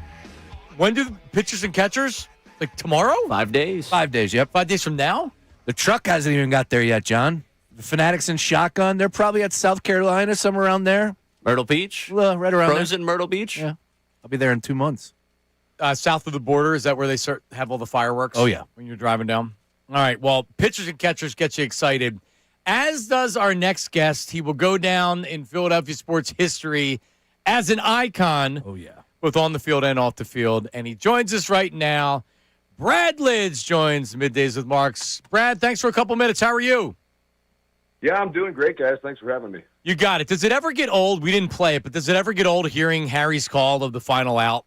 How often do you hear it? Yeah, it never gets old. Maybe a little bit less these days than, 15 years ago, 17 years ago? It's 18? Man, we're getting old quick, huh? But no, it never gets old. And, I always, the one thing I always just feel so lucky and pinch myself about is that Harry Callis was the one that got to call that and that I got to be a part of his call. So, yeah, no, it never gets old. And he passed away, I mean, right at the beginning of the next year. And Brad, growing up here my whole life, Harry didn't get to call the 80, and then the Phillies weren't good for so long, the 1 year in 93, and then you guys come along. But and I always thought the way that Harry ended it, which was, he didn't say the Phillies win the World Series. He said the world champions of baseball. It was just such a Harry thing to say. Oh, for sure. Yeah, I mean, of course, he had a way and a voice, and that runs in his family, obviously, as well. But I mean, just such a cool guy. I mean, I've always tell people he's the only kind of media person that I've ever been associated with that got on the plane and went right to the back row with all the MLB veterans and just took a nap back there on the plane ride. That everybody was good with it. Like that kind of respect is just not something you see very often. Right. All right. So Brad, we know pitchers and catchers coming up. We know how the season ended last year with Orion Kirkring, and then Matt Gelb had a story in The Athletic that you reached out to him and you spoke to him. So tell us a little bit about that. When did you reach out to him, and when you were watching the game as a former reliever that in 2005 you gave up the home run where the Astros lost? Like, where was your head when you were watching that whole thing? Well, I mean, to be honest, I wasn't necessarily thinking about, just comparing my story with his in that moment. I was just more thinking like, oh man, I just felt, I felt so bad, for him, watching him go through, kind of the end of the game and, the Dodgers all running out there and, his kind of hanging your head, which just is like, a natural byproduct of a moment like that. And then listen to his interviews after the game, and, Orion's a great guy. I mean, he really cares. And I think when you care and you take things seriously the way he does, and you don't want to let people down, whether it be first and foremost his teammates, but the fans, the city of Philly, you're going to probably take it harder than maybe other people that don't care as much. So I just felt like, I started thinking about it over the next day or two. I was like, I don't really necessarily need to bother him right now. I'm sure his phone's blowing up, but I'll at some point I'm going to reach out to him because there are some similarities. And the one biggest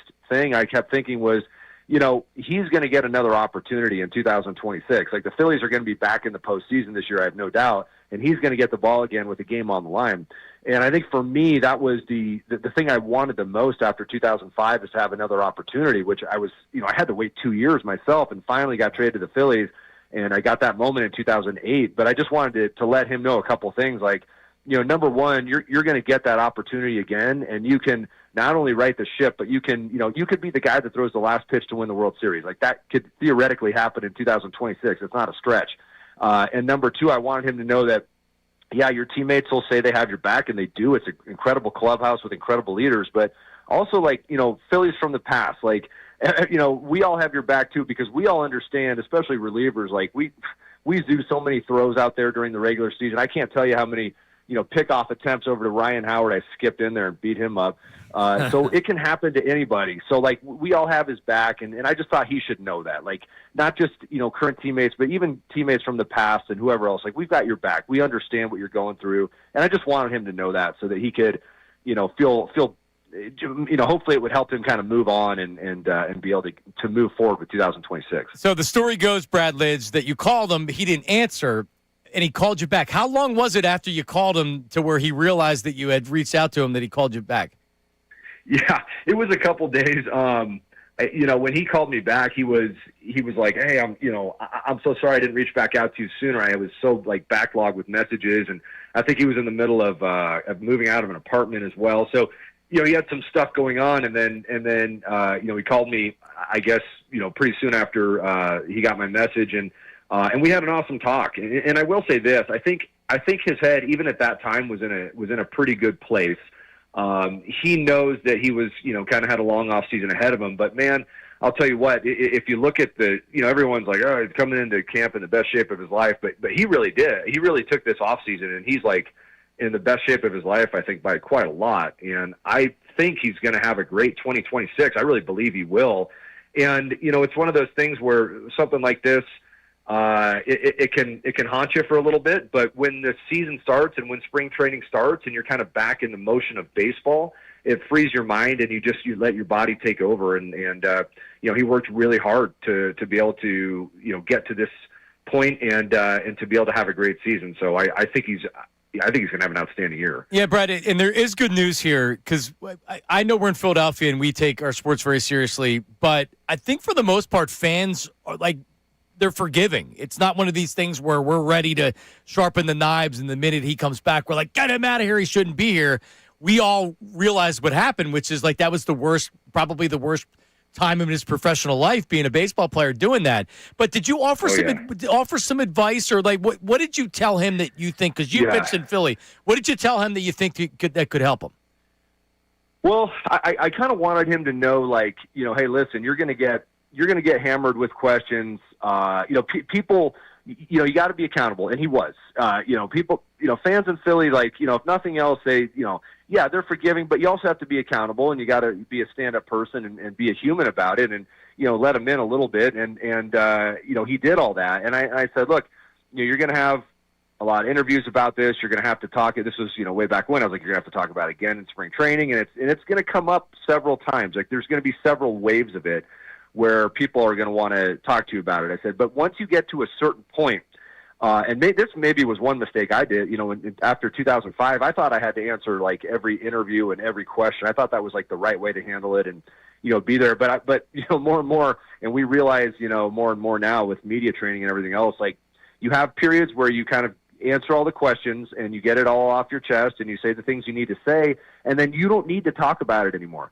You can tell people, no, I've kind of said everything and I'm focusing on the season and I want to move forward. And that's a healthy way to respond, because at some point, the more and more you dwell on it and the more questions you take, it becomes its own separate animal. And so I was just telling him, answer all the questions, do the interviews, and then at some point stop and just get on with your career and your season and your preparation for this year, because he's done a heck of a job for the Phillies so far in his career, and he needs to just kind of fall back into that and not have to think about this other element of answering questions about that all the time. Brad, great to hear from you. Obviously, the history, and I know we're going to have some fun on the way out here, but I caught you a few times at MLB Network. I thought you were a great a voice for, of course, given the baseball perspective. So obviously awesome to have you here today talking a little bit about this. But I want to know more, have you ever reached out to somebody when they went through a similar situation like this? What was the main reason why you reached out to Ryan? Was it the Phillies connection or the experience that you went through it back in 2005? It's both. For sure, it's both. I mean, there's been other, guys I've watched pitch that have given up big home runs in the playoffs since I've retired, and I've kind of considered it, but I was like, nah, they'll get enough, but I've thought about it. I actually remember Ken Giles when he kind of lost it a little bit in Houston. Yeah. I was thinking about reaching out. In fact, I may have reached out to the Astros front office and just kind of said, hey, listen, if he wants to talk or whatever. But I think at that time he was kind of taking it in a lot of different directions, and he wasn't exactly, wanting to do that. So ultimately he didn't call back. So I got my dog barking in the background here. Anyway, so I reached out to him. Happened with Orion. I just, when he came up to the big leagues, I kind of watched him combo too, and I was like, I really like how this guy goes about his business. Somebody made a comment it's like a Lidge type slider, and ever since then I've been really kind of paying attention to him, and I wanted him to have a lot of success in his career. And then when this moment happened, I felt like, okay, I've been there. This is a tough thing. He's also a Philly, and I, of course, always want the Phillies to have success and the players on the Phillies to have success. So I just felt like this was the time. This was the one guy that I should reach out to and just let him know that we've got his back. Very cool. Brad Lidge joins us here as pitchers and catchers just in a couple days. Hey, after watching Duran and his entrance, did you wish you could go back in time and have a cooler entrance? It's one of the coolest things I've ever seen, right? It is, yeah. The tarantula it's real, and it gives me good. I'll tell you what. I mean, Edwin Diaz had some pretty cool stuff going on and with the Mets as well, and obviously, that's the Mets, so who really cares that much? But yeah, with tarantula, it's amazing. I was, to be honest, I was thrilled to death with what I had, coming out in Philly. I loved it, and then I thought that was everything I needed. I almost feel like it's one of those deals where it's, I'm not sure I would need any more than what I had. Right. The adrenaline gets going so much, but I think, when you're pitching at home and the fans, going and you've got that light show going on and everything else happening, I don't know. I mean, that's pretty spectacular. And like I said, I feel grateful that I had entrance when I pitched, but I have a feeling they're just going to get more and more wild as we progress here. Yeah, and Duran stuff's real. The Phillies made a couple additions in the offseason. The bullpen, you can make the case, Brad, might be the strength of the team now. Yeah, I think so. I mean, a full season Alvarado is, he's absolutely nasty, as everybody knows. I mean, he's got just flat out one of the toughest fastballs to hit in baseball, as does Duran. And so, when you mix in what I think, Ryan Kerkering's going to do this year, and I again, like I said, I will go down very confidently saying he's going to have an awesome year. I think the Phillies bullpen is, they can mix and match at the end of the game however they want. And really, in the regular season, you'll see them do that here and there and with however Rob Thompson wants to do that. But when it comes down to it, if those guys are healthy going into the postseason and getting to the postseason, that is an almost impossible combination to hit off of at the end of the game. So I agree. I think it's going to be one of the strengths of the team this year. And I think, it'll be a big advantage come postseason time. Brad, I want to go back to 08 again, and I got a dumb question for you. I'm just curious. You went 48 to 48, of course, 41 throughout the course of the regular season, tallied up 7 more in the postseason, all the way up to Game 5 of the World Series. Did you have any superstitions, right? Because it was hitting me where, like, once you have a superstition, you're perfect. There's no way you could change it. Was there something that you started that season and you were like, all right, got to put my sock on this way every single time? Did you have any superstitions in that season? Well, one man's superstitions is another man's routine. And I had a very firm routine, we'll put it that way, down to, when I would open up a pack of sunflower seeds and how many pieces of gum I would chew in certain innings. And so, yeah, you could say there were superstitions or routine. I like to think of it as a routine, but I sure as hell wouldn't change that routine on any day. So yeah, however you want to categorize it, it's probably both. Yeah, we were talking about this earlier. The season, for whatever reason, that I always go back to you were perfect in save situations. I believe it was in Atlanta, and Victorino threw a dart from center field to throw a runner out at the plate that kept your season perfect. But like that was the season right there. I mean, it was the bridge to Lidge. It was Madsen got it to you. You had Scott Air. Ricky Batalico is just walking in the studio right now. What's up, Ricky? Your best friend was the umpire of that game. That was a great game. But that's what I remember. Like what a great play. Victorino was such a great center fielder. But you guys really had something special. Well, we had an incredible team, and of course, no one can go out there and have a season where they convert every save just on their own. Like, you've got to have great defense, and I had consistent great defense that year. Chase and Jimmy Rollins at the end of the season made an incredible double play against the Washington Nationals. Eric Bruntlett, if you remember him, made a spectacular play or two when I was out there. So it really just takes a team effort, and I truly felt like every time I went out there, whether I struck the last guy out or whether we made a great play, like, great things were going to happen. And I think we all felt that way. Like, I feel like the defense behind me, every one of them was like wanting the ball to be hit to them to make a great play at the end of the game. And when you've got a team of defensive players that want the ball at the end of the game, generally good things happen. And then obviously the incredible skill level that those guys had. So it was just a lot of fun to pitch that year. I mean, it was just, we had a high belief that it was going to work out. Even if we had a 1-run lead and a guy hit a leadoff triple, I was like, we're going to still, convert the save right here. And, by and large, it obviously worked. Brad, last one for me. We got the WBC coming up. Any concern with pitchers going that early? Obviously, Phillies have few. Everybody's dealing with it. But any concern from your perspective, pitchers going into WBC here?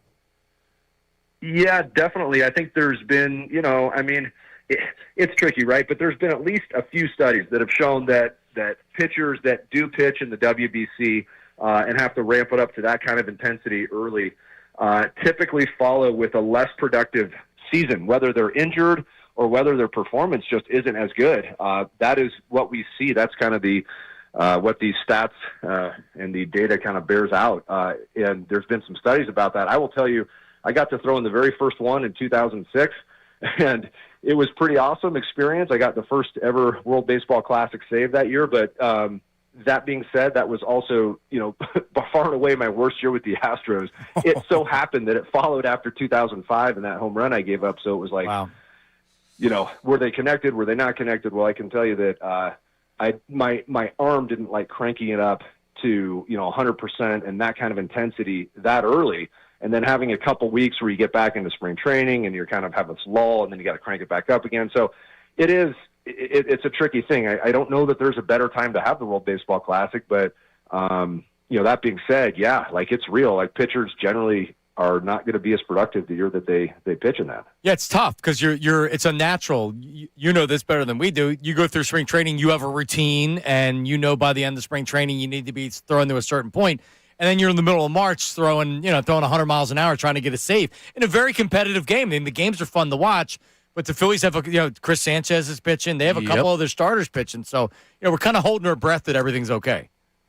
Yeah, I am too. You just want to come out of there and have your guys be as healthy as possible. Now, of course, it's not always the case, and that a guy won't perform as well. And typically, the younger the pitcher is, the better. So I think the Phillies will be okay. But I don't think it works that way. Obviously, for position players, but it's really something for pitchers to keep your eye on. Well, Brad, listen, you're the absolute best. We always appreciate whenever we ask you to come on. You're always very gracious with your time, and you're excellent. So we appreciate it, and it's great to catch up with you. And we'll talk to you again soon. Awesome, guys. My pleasure. And, looking forward to the next one. All right, go Phils. There he is. Nice. Brad Lidge. Yeah, look, we got Nola. This is a bounce-back season for Ray. Don't get me started. Big bounce-back season for Nola. He's pitching in Italy, right? What do you think about that now? You backing up your stance a little bit? With Nola pitching for Italy? Yeah. Did I have a decisive stance on Nola pitching for Italy? Ray's going to bounce back season. Ray's going to say it's one game because Italy will be eliminated immediately. Taiwan Walker with Mexico. Christopher Sanchez with the DR. Brad Keller, come on down. And, yeah, we had that. There's 10 total Phillies that are in the World Baseball Classic. I'm a WBC fan. Well, it's great baseball. Why can't they do it during the All-Star break? But pitching is tough. It's a tough pill to swallow for pitching. He just said Yes. He just said that. That's not good. He's like, yeah, there's been studies. And I'm like, yeah, I read the same study, Brad. It's terrible if you're a pitcher. He said point blank, they're not going to have a successful season or as of a successful season. Then he's like, yeah, like my 2006, I was horrible. It was my worst season in an Astro. And then he's like, I'm like, yeah, we're worried about the Phillies. He's like, yeah, everything will be fine. Yeah. Aaron Nola, though. Team Italy. Let's go. It's so annoying. It's one thing, like with Joel Embiid. I defended Joel because it's a great honor to represent your country in the Olympics. Even though he wasn't born here, but still, like it's a great honor. And I had no problem with him playing in the Olympics, even afterwards when he was injured and it pretty much cost him the whole season. Like I defended him, right? But I defended him. Yeah. No, there's but with Aaron Nola, I mean, yeah. come on, pitching for Italy. Why is he pitching for Italy? Something like he went walking through and he enjoyed the. Why? Because his name's Nola, and it's the only way he's going to get in that game. Because the United States sure as hell isn't putting him in there. That's why. And he's going to pitch for Italy. Give me a break. I understand it's a tough spot because the game is where it is. A guy like Chris Sanchez, who went from being really there was no expectations with Chris Sanchez. He was the unanimous. Skeens was the unanimous Cy Young. Sure. Sanchez was unanimous second. He got every second place vote. This guy, are we not paying attention to how good of a starter he is? Chris Sanchez is a legit ace. And now Dominican Republic's hosting the game. He's a national hero. Of course he wants to pitch in it. And I recognize that. I also don't want him throwing out his elbow in March, and then the Phillies are screwed. The Phillies are screwed if Chris Sanchez isn't the Chris Sanchez of last year. They just are. No arguments there. I'm trying to figure out. I remember reading it, why he's pitching for Italy. I'm trying to figure it out. Because he was walking around and he liked it? Something like that. I know he's got grandparents or descendants understood, but it was random. Ray, are we going to do did Nate put it together? Are we going to do I put up a hockey video because I know hockey. And people were very unhappy.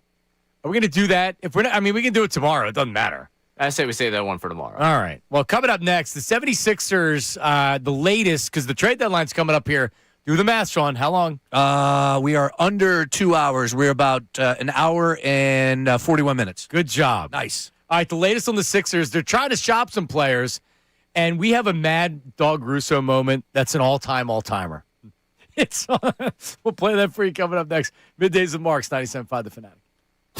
Now on 97.5 The Fanatic Sports Update. Stout out. I'm Ray Dunn with this Fanatic Sports Update. Eagles offensive line coach Jeff Stoutland announced he's no longer going to coach with the Eagles. In a statement yesterday to social media, we also thanked the city for his time coaching the Philadelphia Eagles offensive line. Brandon Gouton of Bleeding Green Nation joined us earlier today and talked about why that might be. It sounds like there were changes made last season, basically to the Eagles' run game stylistically, and they weren't really communicated in an effective way to Jeff Stoutland. And I think that's insane when you think about the resume that this man has built up. You can listen to the full conversation with BLG from Bleeding Green Nation on our website or the Fanatic app. We also got word that Vic Fangio reportedly will be back as contemplated retirement over the offseason, but the defensive coordinator will remain with the Birds. 76ers trade Jared McCain yesterday to OKC for the Rockets' 2026 first-round pick and 3 second-round picks. NBA trade deadline is at 3 o'clock today. We'll keep you updated with anything that might happen there. And you just heard Brad Lidge join us to talk about what he had to say to Ryan Kirkring after the end of last Phillies season. This update is brought to you by King's Hawaiian Sliders. Not to bring friends and family together on game day like delicious King's Hawaiian Sliders. Bring them to the big game table and be the real MVP. Football and King's Irresistible Hawaiian Sliders. There's nothing like it. I'm Ray Dunn, your home for the Sixers, Flyers, best bird stock in town. 97.5 The Fanatic and the Fanatic app. Hey, everybody.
try to mess with myself into your psyche and your mental, trying to play better, but not so much now. No? You don't, when you walk in the studio, not step on the line that comes in the studio? Tap on the door 3 times. No. Well, that would be, I mean, you might have OCD if you're. Yeah, I was going to say that's kind of like, kind of what Lidge was saying. It's one man's, a superstition is another man's, routine. Excuse me. Yeah. Yeah, I remember Lenny Dykstra, that creep. Oh. He used to, after he was done batting, or it was when he would come in the inning, he would take the chaw out of his mouth, he would brush his teeth, and then he would put new chaw in his mouth. He had some routine after every inning, so he would go down the tunnel. Big chaw. Yeah. Big red. Yeah. Oh, yeah. Or red man. Isn't red? It was red man. Was red man, yeah. That was not the you put in your lip and dip. Man. No, you're talking about legit. Back in those days. Come on, man. Talking about that pouch. So Lancaster. Terry Francona used to take the chaw and then put bubble gum around. Yeah, I can see that. And that's what a lot of players did as well. All right, Ray, what's the latest? The trade deadline's coming up in 90 minutes in the NBA. Speaking of tobacco. Giannis is not going to get moved, but what's the latest on the 76ers? Tony Jones reporting that the 76ers are working to find a landing spot for veteran guard Eric Gordon. No! Multiple teams involved in that discussion. So it seems like that's going to be the salary dump after the most recent salary dump. We'll see if that opens up space for them to go get someone. What are they trying to get him for? They're gonna. I mean, there's no indication you can play it a lick at this point. They're attaching a second-round pick to that, and they're saying, "Hey, you know, okay, the NBA." All right, so a team's going to take a second-round pick for taking the salary, right? So ultimately, what this will be is one of those picks, probably from the McCain deal. Like you reloaded your second-round arsenal. Are Sixers fans pissed? Yes. And you know what? I'm pissed. I was the guy yesterday going, no, let deadlines get deals done. Let me see. There will definitely be moves made. Now this is officially known as the duck the tax day. Like, that's what this is. Joel Embiid said it last week. We've been ducking the tax. Come on. Yep.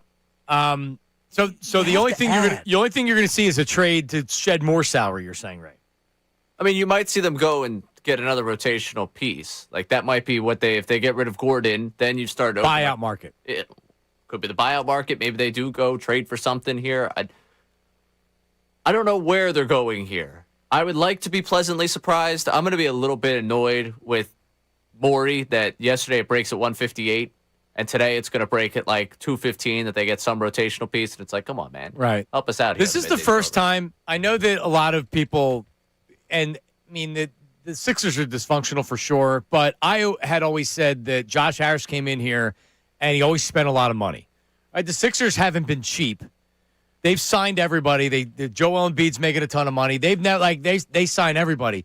This is the first time where finances have told me, like, yeah, this is a bad look for you, Josh Harris. This is a bad look. You're getting rid of a young player that showed a lot of promise because you wanted to get under this luxury tax threshold.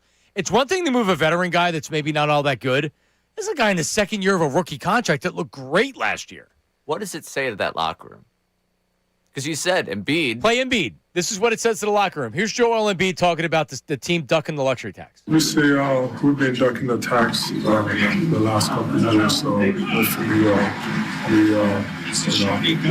we'll keep the same thing. A lot of other guys are dying here, so I think we got a shot. So hopefully, I don't know what they're going to do. But I hope on this. Not great audio. You can just stop it. That's Derek Bodner's Twitter as well from that video. Yeah, he talked about hopefully they're ducking the luxury tax. Everybody in that locker room knows. So here's the reaction when McCain gets traded. Those mother bleepers. They know exactly why it was done. Draft picks and everything else. If there's not another, there's not going to be another trade. They didn't make that trade so they could acquire draft picks to go make another trade. They made that trade for financial reasons. And you know what? Like, it's not my money, so what do I care? Joshua Harris is a billionaire that owns the Commanders. Does he own other teams? The Devils. Well, I know he owns the Devils, but he owns like a premier team or something like that. Whatever. Like, really, a promising young guard in his second year, and then Morey's got to come out and be like, it's because of Grimes. More of the same. Grimes. Yeah, it is. It's frustrating because this franchise has put the fan base through so much. And I love them. You love them. We all love them. And I know that they're on the station, whatever. But it's been the drafting of the picks, and they forget how to shoot. Is that the Sixers' fault? No, I get it. But, Ben Simmons, if he was Ben Simmons from the time that they were drafted and what he was, I think that this team would have been potentially playing for a championship, definitely out of ECF. But Ben Simmons turning into what he did, there's so many things, right? Like, it just feels like at times this team is cursed. Bell's palsy. Right? That's all you need to know is that the center had Bell's palsy during the playoffs. Somebody brought up the sesame seed allergy to me the other day. Zaire Smith. Mikal Bridges being traded. His mother worked for the team. For Zaire Smith. That too. Yeah, that was the trade. There you go. Yep, great trade. By the way, and I'll give Morey credit. The draft picks have been good. Paul George moves a disaster. Hey, Morey's been really good at drafting. Yeah, Morey has. Maxey was a great draft pick. Edgecombe looks like a steal at this point. This is not a Morey move. This is an ownership move. Morey wants to get better. Yeah, Morey. You can't criticize anybody but Josh Harris. This is the last time that you can improve your team from here on out to the end of the season. Morey absolutely knows they need to improve. I guess his hands are tied, or folks, we still got time. But it's not even about improving this year. We still have time, Sean. An hour 25. But it's not even about improving this year. It's taking somebody that could be a part of the future in the next 3 years and saying, well, because we want to save money, we're going to trade this guy for next to nothing. Literally. They were able to justify it in their head because they got draft picks. This is a financial move. That's all it is. It's ridiculous. They didn't even get fleeced because they knew what they were doing. Teams that get fleeced don't know what they're doing. They knew what they were doing. And Sam Presti and Morey are thick as thieves. They're buddies. So this is almost like a wink. Hey, man, here you go. This is something good because I got to make a move. And he'll help him out next time that he needs something. And don't the Oklahoma City Thunder have the Sixers pick, and they didn't even get that in return? This year's pick. Oh, yeah, they do. Couldn't even get that back in return. Yeah. Because they got Edgecombe, they didn't get it because they lucked out in the lottery. I thought, to myself, and I'm not trying to put a cap on McCain, but, good luck cracking that roster with the depth that they have. But it wouldn't shock me if all of a sudden he comes out. If he keeps shooting the way he's shooting. And he plays well and he earns a spot. It might be the one good, silver lining for our sanity is that you're likely not going to watch him just light up for them. Now, it'll be funny if, for some reason he gets thrown in the second round against the team and he just has a massive fourth quarter while we're watching everyone playoff else basketball. I won't be watching. Yes, he will definitely do that. Okay, well. All right, so Mad Dog Russo's on Radio Row yesterday. I tell you what. And he's interviewing Chris Long. Oh, man. And I tried to get Chris Long on this week, and then I'm like, oh, he's out there on Radio Row. Yeah, sure. Let me stop from being on the McAfee show to do Middays with Marks.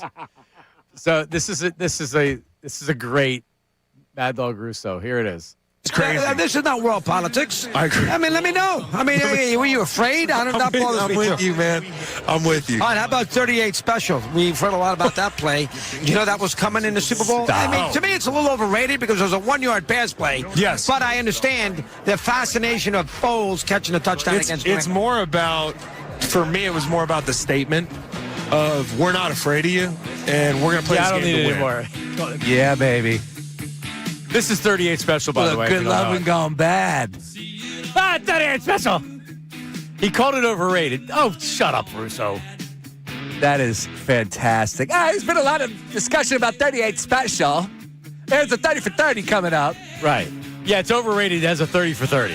It's been voted the best play in Super Bowl history. It's overrated.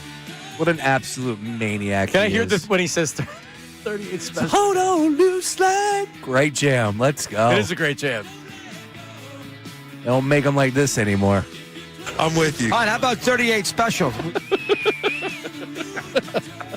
That's quality right there. 38 Special. I did not hear this. That's all right, how about 38 Special? That's fantastic.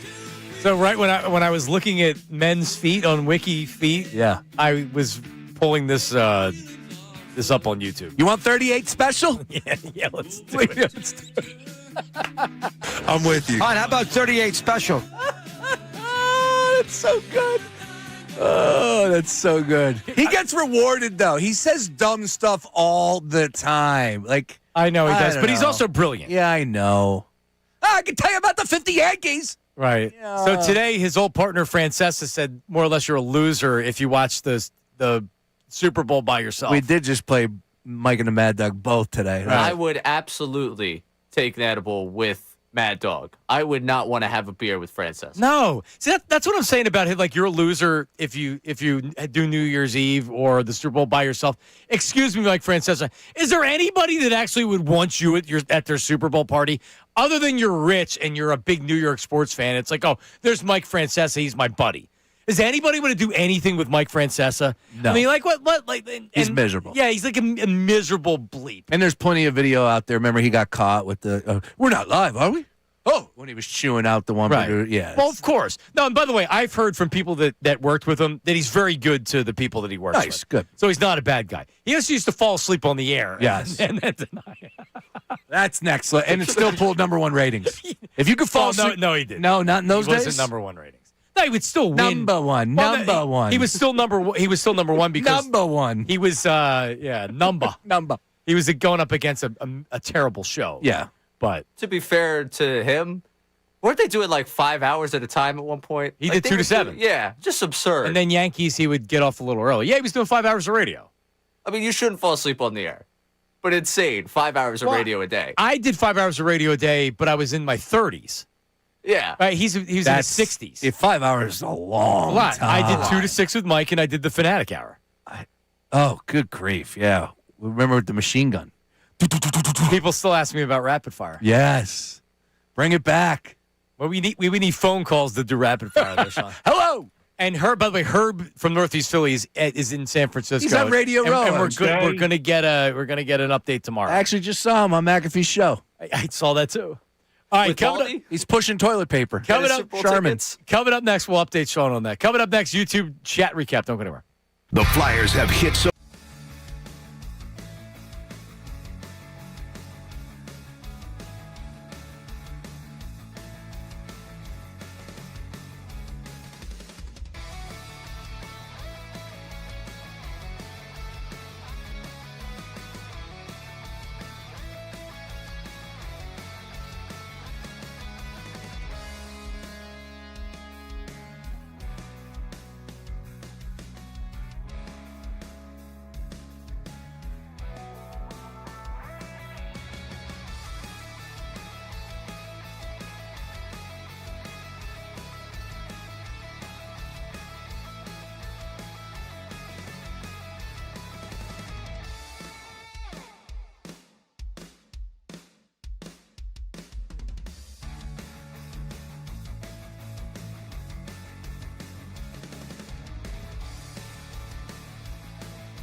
Make sure you like, subscribe to 97.5 The Fanatic. When you're watching us live or if you go back and watch it later, just hit that little thumbs up button.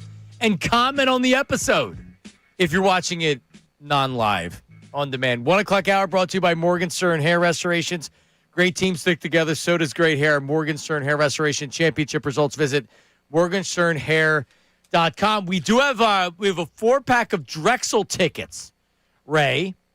So let's do it on the text line. The 5th person to text Dragon to 610-632-0975, 610-632-0975 will win the 4-pack. Drexel against Monmouth. And that's on February 12th at the DAC. You can get your tickets today, drexeldragons.com. It's a great place to watch a game. They're 11-point favorites in that game, too. And you know that right off the top of your head? Yeah. Take the Dragons. So is that a Dragon line? Oh, that's definitely a Dragon line. Is Monmouth not good? You don't go against the Dragons at home, John. I had someone follow me recently on LinkedIn that was from Georgine Court, and that's the famous school that played Ray's Temple Owls. Me specifically. I was actually out there on the floor for Temple. Well, sometimes it does look like you're on the floor for Temple. I see that some of these games. Do you have a game tonight? You're dressed in your Temple stuff. No, I'm speaking over there tonight. Oh. Big student athlete, post-college, alumni networking. Very whole nice. Thing, which, when you want to know what athletes should do after graduation, obviously, I'm what screams what you should do after graduation. Yes. I agree. Athlete and notable alum, yeah. How about that? You are, see, Ray, like you're being self-deprecating, but as far as someone that's a recent graduate of Temple, like you are somebody like I'm a student at Temple and I'm looking at you and I'm saying like, all right, but look what he's done. He's graduated. He's doing play-by-play. He's on the radio. He's doing all these things. You're actually a really good example. Temple's using you wisely. Oh, yeah. No, I appreciate them using me. He's an excellent Quizzo host, too. That was a good time last night. We had a packed place. I tried to get down there, man. I did. I was thinking Vito about was there. I was thinking about Quizzo because we did Quizzo back in the. Where did we do Quizzo? Wow. The Piazza. Yeah, whatever that place was, the Piazza. Yeah. Probably not there anymore. I haven't been to the Piazza in years. It's been a while. Yep. And then I did it at the Drake Tavern every week. And like I like doing it. The problem was coming up with the questions. With ChatGPT, I mean, you don't even need to come up with questions. They do it for you. You just got to check the answers. You do got to right. check. Yeah, exactly. You got to check it. Yeah, I want to be clear. I'm coming up with all my own questions. Why? Because of that reason. You just double check it. Well, then I'm doing the work anyways. I might as well come up with what I care about. Well, no, because it actually comes up with the idea. You just have to check it. Well, I got ideas. Okay. Well, how long does it take you to come? How many rounds do you do? 4. 5. How many? 10 rounds? So you're coming up with 40 questions. Right. How long does that take you? Hour or two. Yeah. You don't do a 2 picture hours. round? You don't do a picture round? No. Oh, okay. Wait, what would you like? Would That's I be a staple. No, It's put easy. You put 10 pictures on a page. Oh. They're like, name this movie, and you put 10 clips of a movie, whatever. Yeah, I could do that. No, he'd rather be thorough and. Did you sound bites? I don't have the equipment on that yet. All right. So I got to get more involved as a Quizzo host. This is only like 2 times for me. You're good. Do you have a microphone? Yeah, they have a whole setup for you. They have a microphone. Yeah. And 2 turntables and a microphone. Keep it simple, stupid. Right, Kiss. exactly. Yep. All right, let's get to the YouTube chat recap. What do we got? It's time for the YouTube chat recap. How about filling us in? Let me tell you something else, man. Watch us live on YouTube every single weekday. I can't lie. Let me tell you something. It's the Middays with Marks YouTube chat recap. Hit me. I truly don't understand how anybody doesn't see the benefits of the McCain trade. Joe L., PG, Maxie, VJ are going nowhere. Money already invested in our vets and future money going to our guards, which Q is the perfect backup. We have a deep bench and had no future picks in the draft. We now do. Karate Mark. That's a YouTube chat comment. Nice work, Karate Mark. There's a lot there. Yeah, they have a first-round draft pick in this draft that's late in the 20s that they may end up trading, and they have 3 second-round draft picks. I mean, see, Karate Mark, I love you, and you're a good 76er fan. You literally bought the propaganda that was put out there by Daryl Morey. Maybe they do sign Grimes. I don't know. I mean, like, does that really they're going to sign Grimes now? Yeah, if he's not worth a lot. I don't know. They can replace him. That's not the point. The point is that they made the trade specifically and strictly for salary reasons. No other reason. Yep. None. It's the Family Guy episode with the mystery box. I've never seen No, Family Guy. that's over my head, too. All right. Well, someone will get that one out Mystery there. box. So you can have, I think it was a nice car, or you can have this mystery box. It's like, well, why don't you take the nice car? Well, what's in the? You don't know what's in the mystery box. The mystery box could have $1 million. Jared McCain's the nice car. The mystery box is this draft pick of like, oh, it could be something great, but there's already something great right next to you. Right, but it's also the mystery box could also, like, the odds of there being something better in the mystery box, which is the 28th pick or whatever, is much less likely than Jared McCain. Because believe me, you never watched Let's Make a Deal? Let's Make a Deal is you can have this right here or what's behind door number 2. So what do? It's like, well, that's pretty good, but I could have a car behind door number 2. There ain't no car behind. No. At least probably not. All right, what's next? This feeling of the Sixers losing this trade is the feeling every NFL team gets from Howie. Dan from Warminster. Yeah, but see, like, I totally disagree. This isn't about winning or losing a trade. It was that they had to make the move for finances. You don't get fleeced in a trade if you know what you're doing is just to get rid of this for money. And he hooked up a buddy, Sam Presti. Maybe it was the best deal, maybe it wasn't. But, like, you get fleeced in a trade when you're like, oh, yeah, I want to make this trade because it's good for us. That's not what they were doing. This was strictly financial. All right, what's next? Brace being a foot guy is the least surprising news this week, including Stout and Anthony Davis being traded. MBD from the YouTube chat. It's true. Got me. Do you like to suck on toes? No, don't do that. Don't do it. Yeah, massage, and only my wife's feet. So am I really a foot guy? Have you ever put a big toe in your mouth? No, I have not. Definitely have not. Ray? That is I've no not lie. done that. I have smoked a cigarette between her big toe and the other. I can't. He's kidding. So fun. I just looked in. All right, what's next? Ray doesn't get a good glimpse at the feet. He goes straight to the yams. Oh, right, yeah. Ray? Dawood Spriggs from the YouTube chat. Jeez. You a yam guy? Love some yams. My God. I saw it pinned on the YouTube chat. I was like, there's no way we're going to air that, right? Yam City. Good job, Nate. All right, what's next? Brace looks like a human-sized mellow yellow bottle with that hat on. Miggs from the YouTube chat. Man, always ripping on my outfit. What we do? I actually changed today because I didn't want to deal with the. Shut up, Mellow Yellow. Used to have Mellow Yellow. That was good. I haven't had a Mellow Yellow in probably 3 decades. Big North Carolina. Mellow Yellow is not big here. I bet.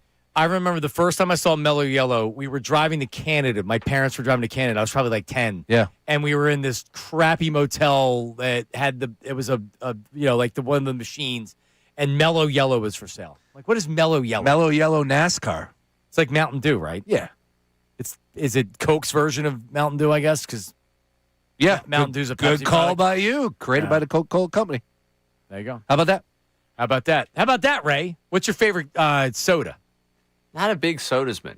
Because young people don't drink soda. Dr. Pepper sugar-free. It is a game changer. Lights out. Nothing better. Dr. Pepper Zero There you tastes go. like the regular There you Dr. go. Pepper. It's same thing. This is diet because that's what they had. Diet available at the Dr. Pepper store. works. Sugar-free works. It's the best. Coke Zero is very good. Dr. Pepper. That's where I go. You like to. that? Yeah. The orange soda Zero is very good. The Sunkist Zero is very good. Very good. And I'm diabetic, so I got to do that. Coming up next, Unfiltered. See you.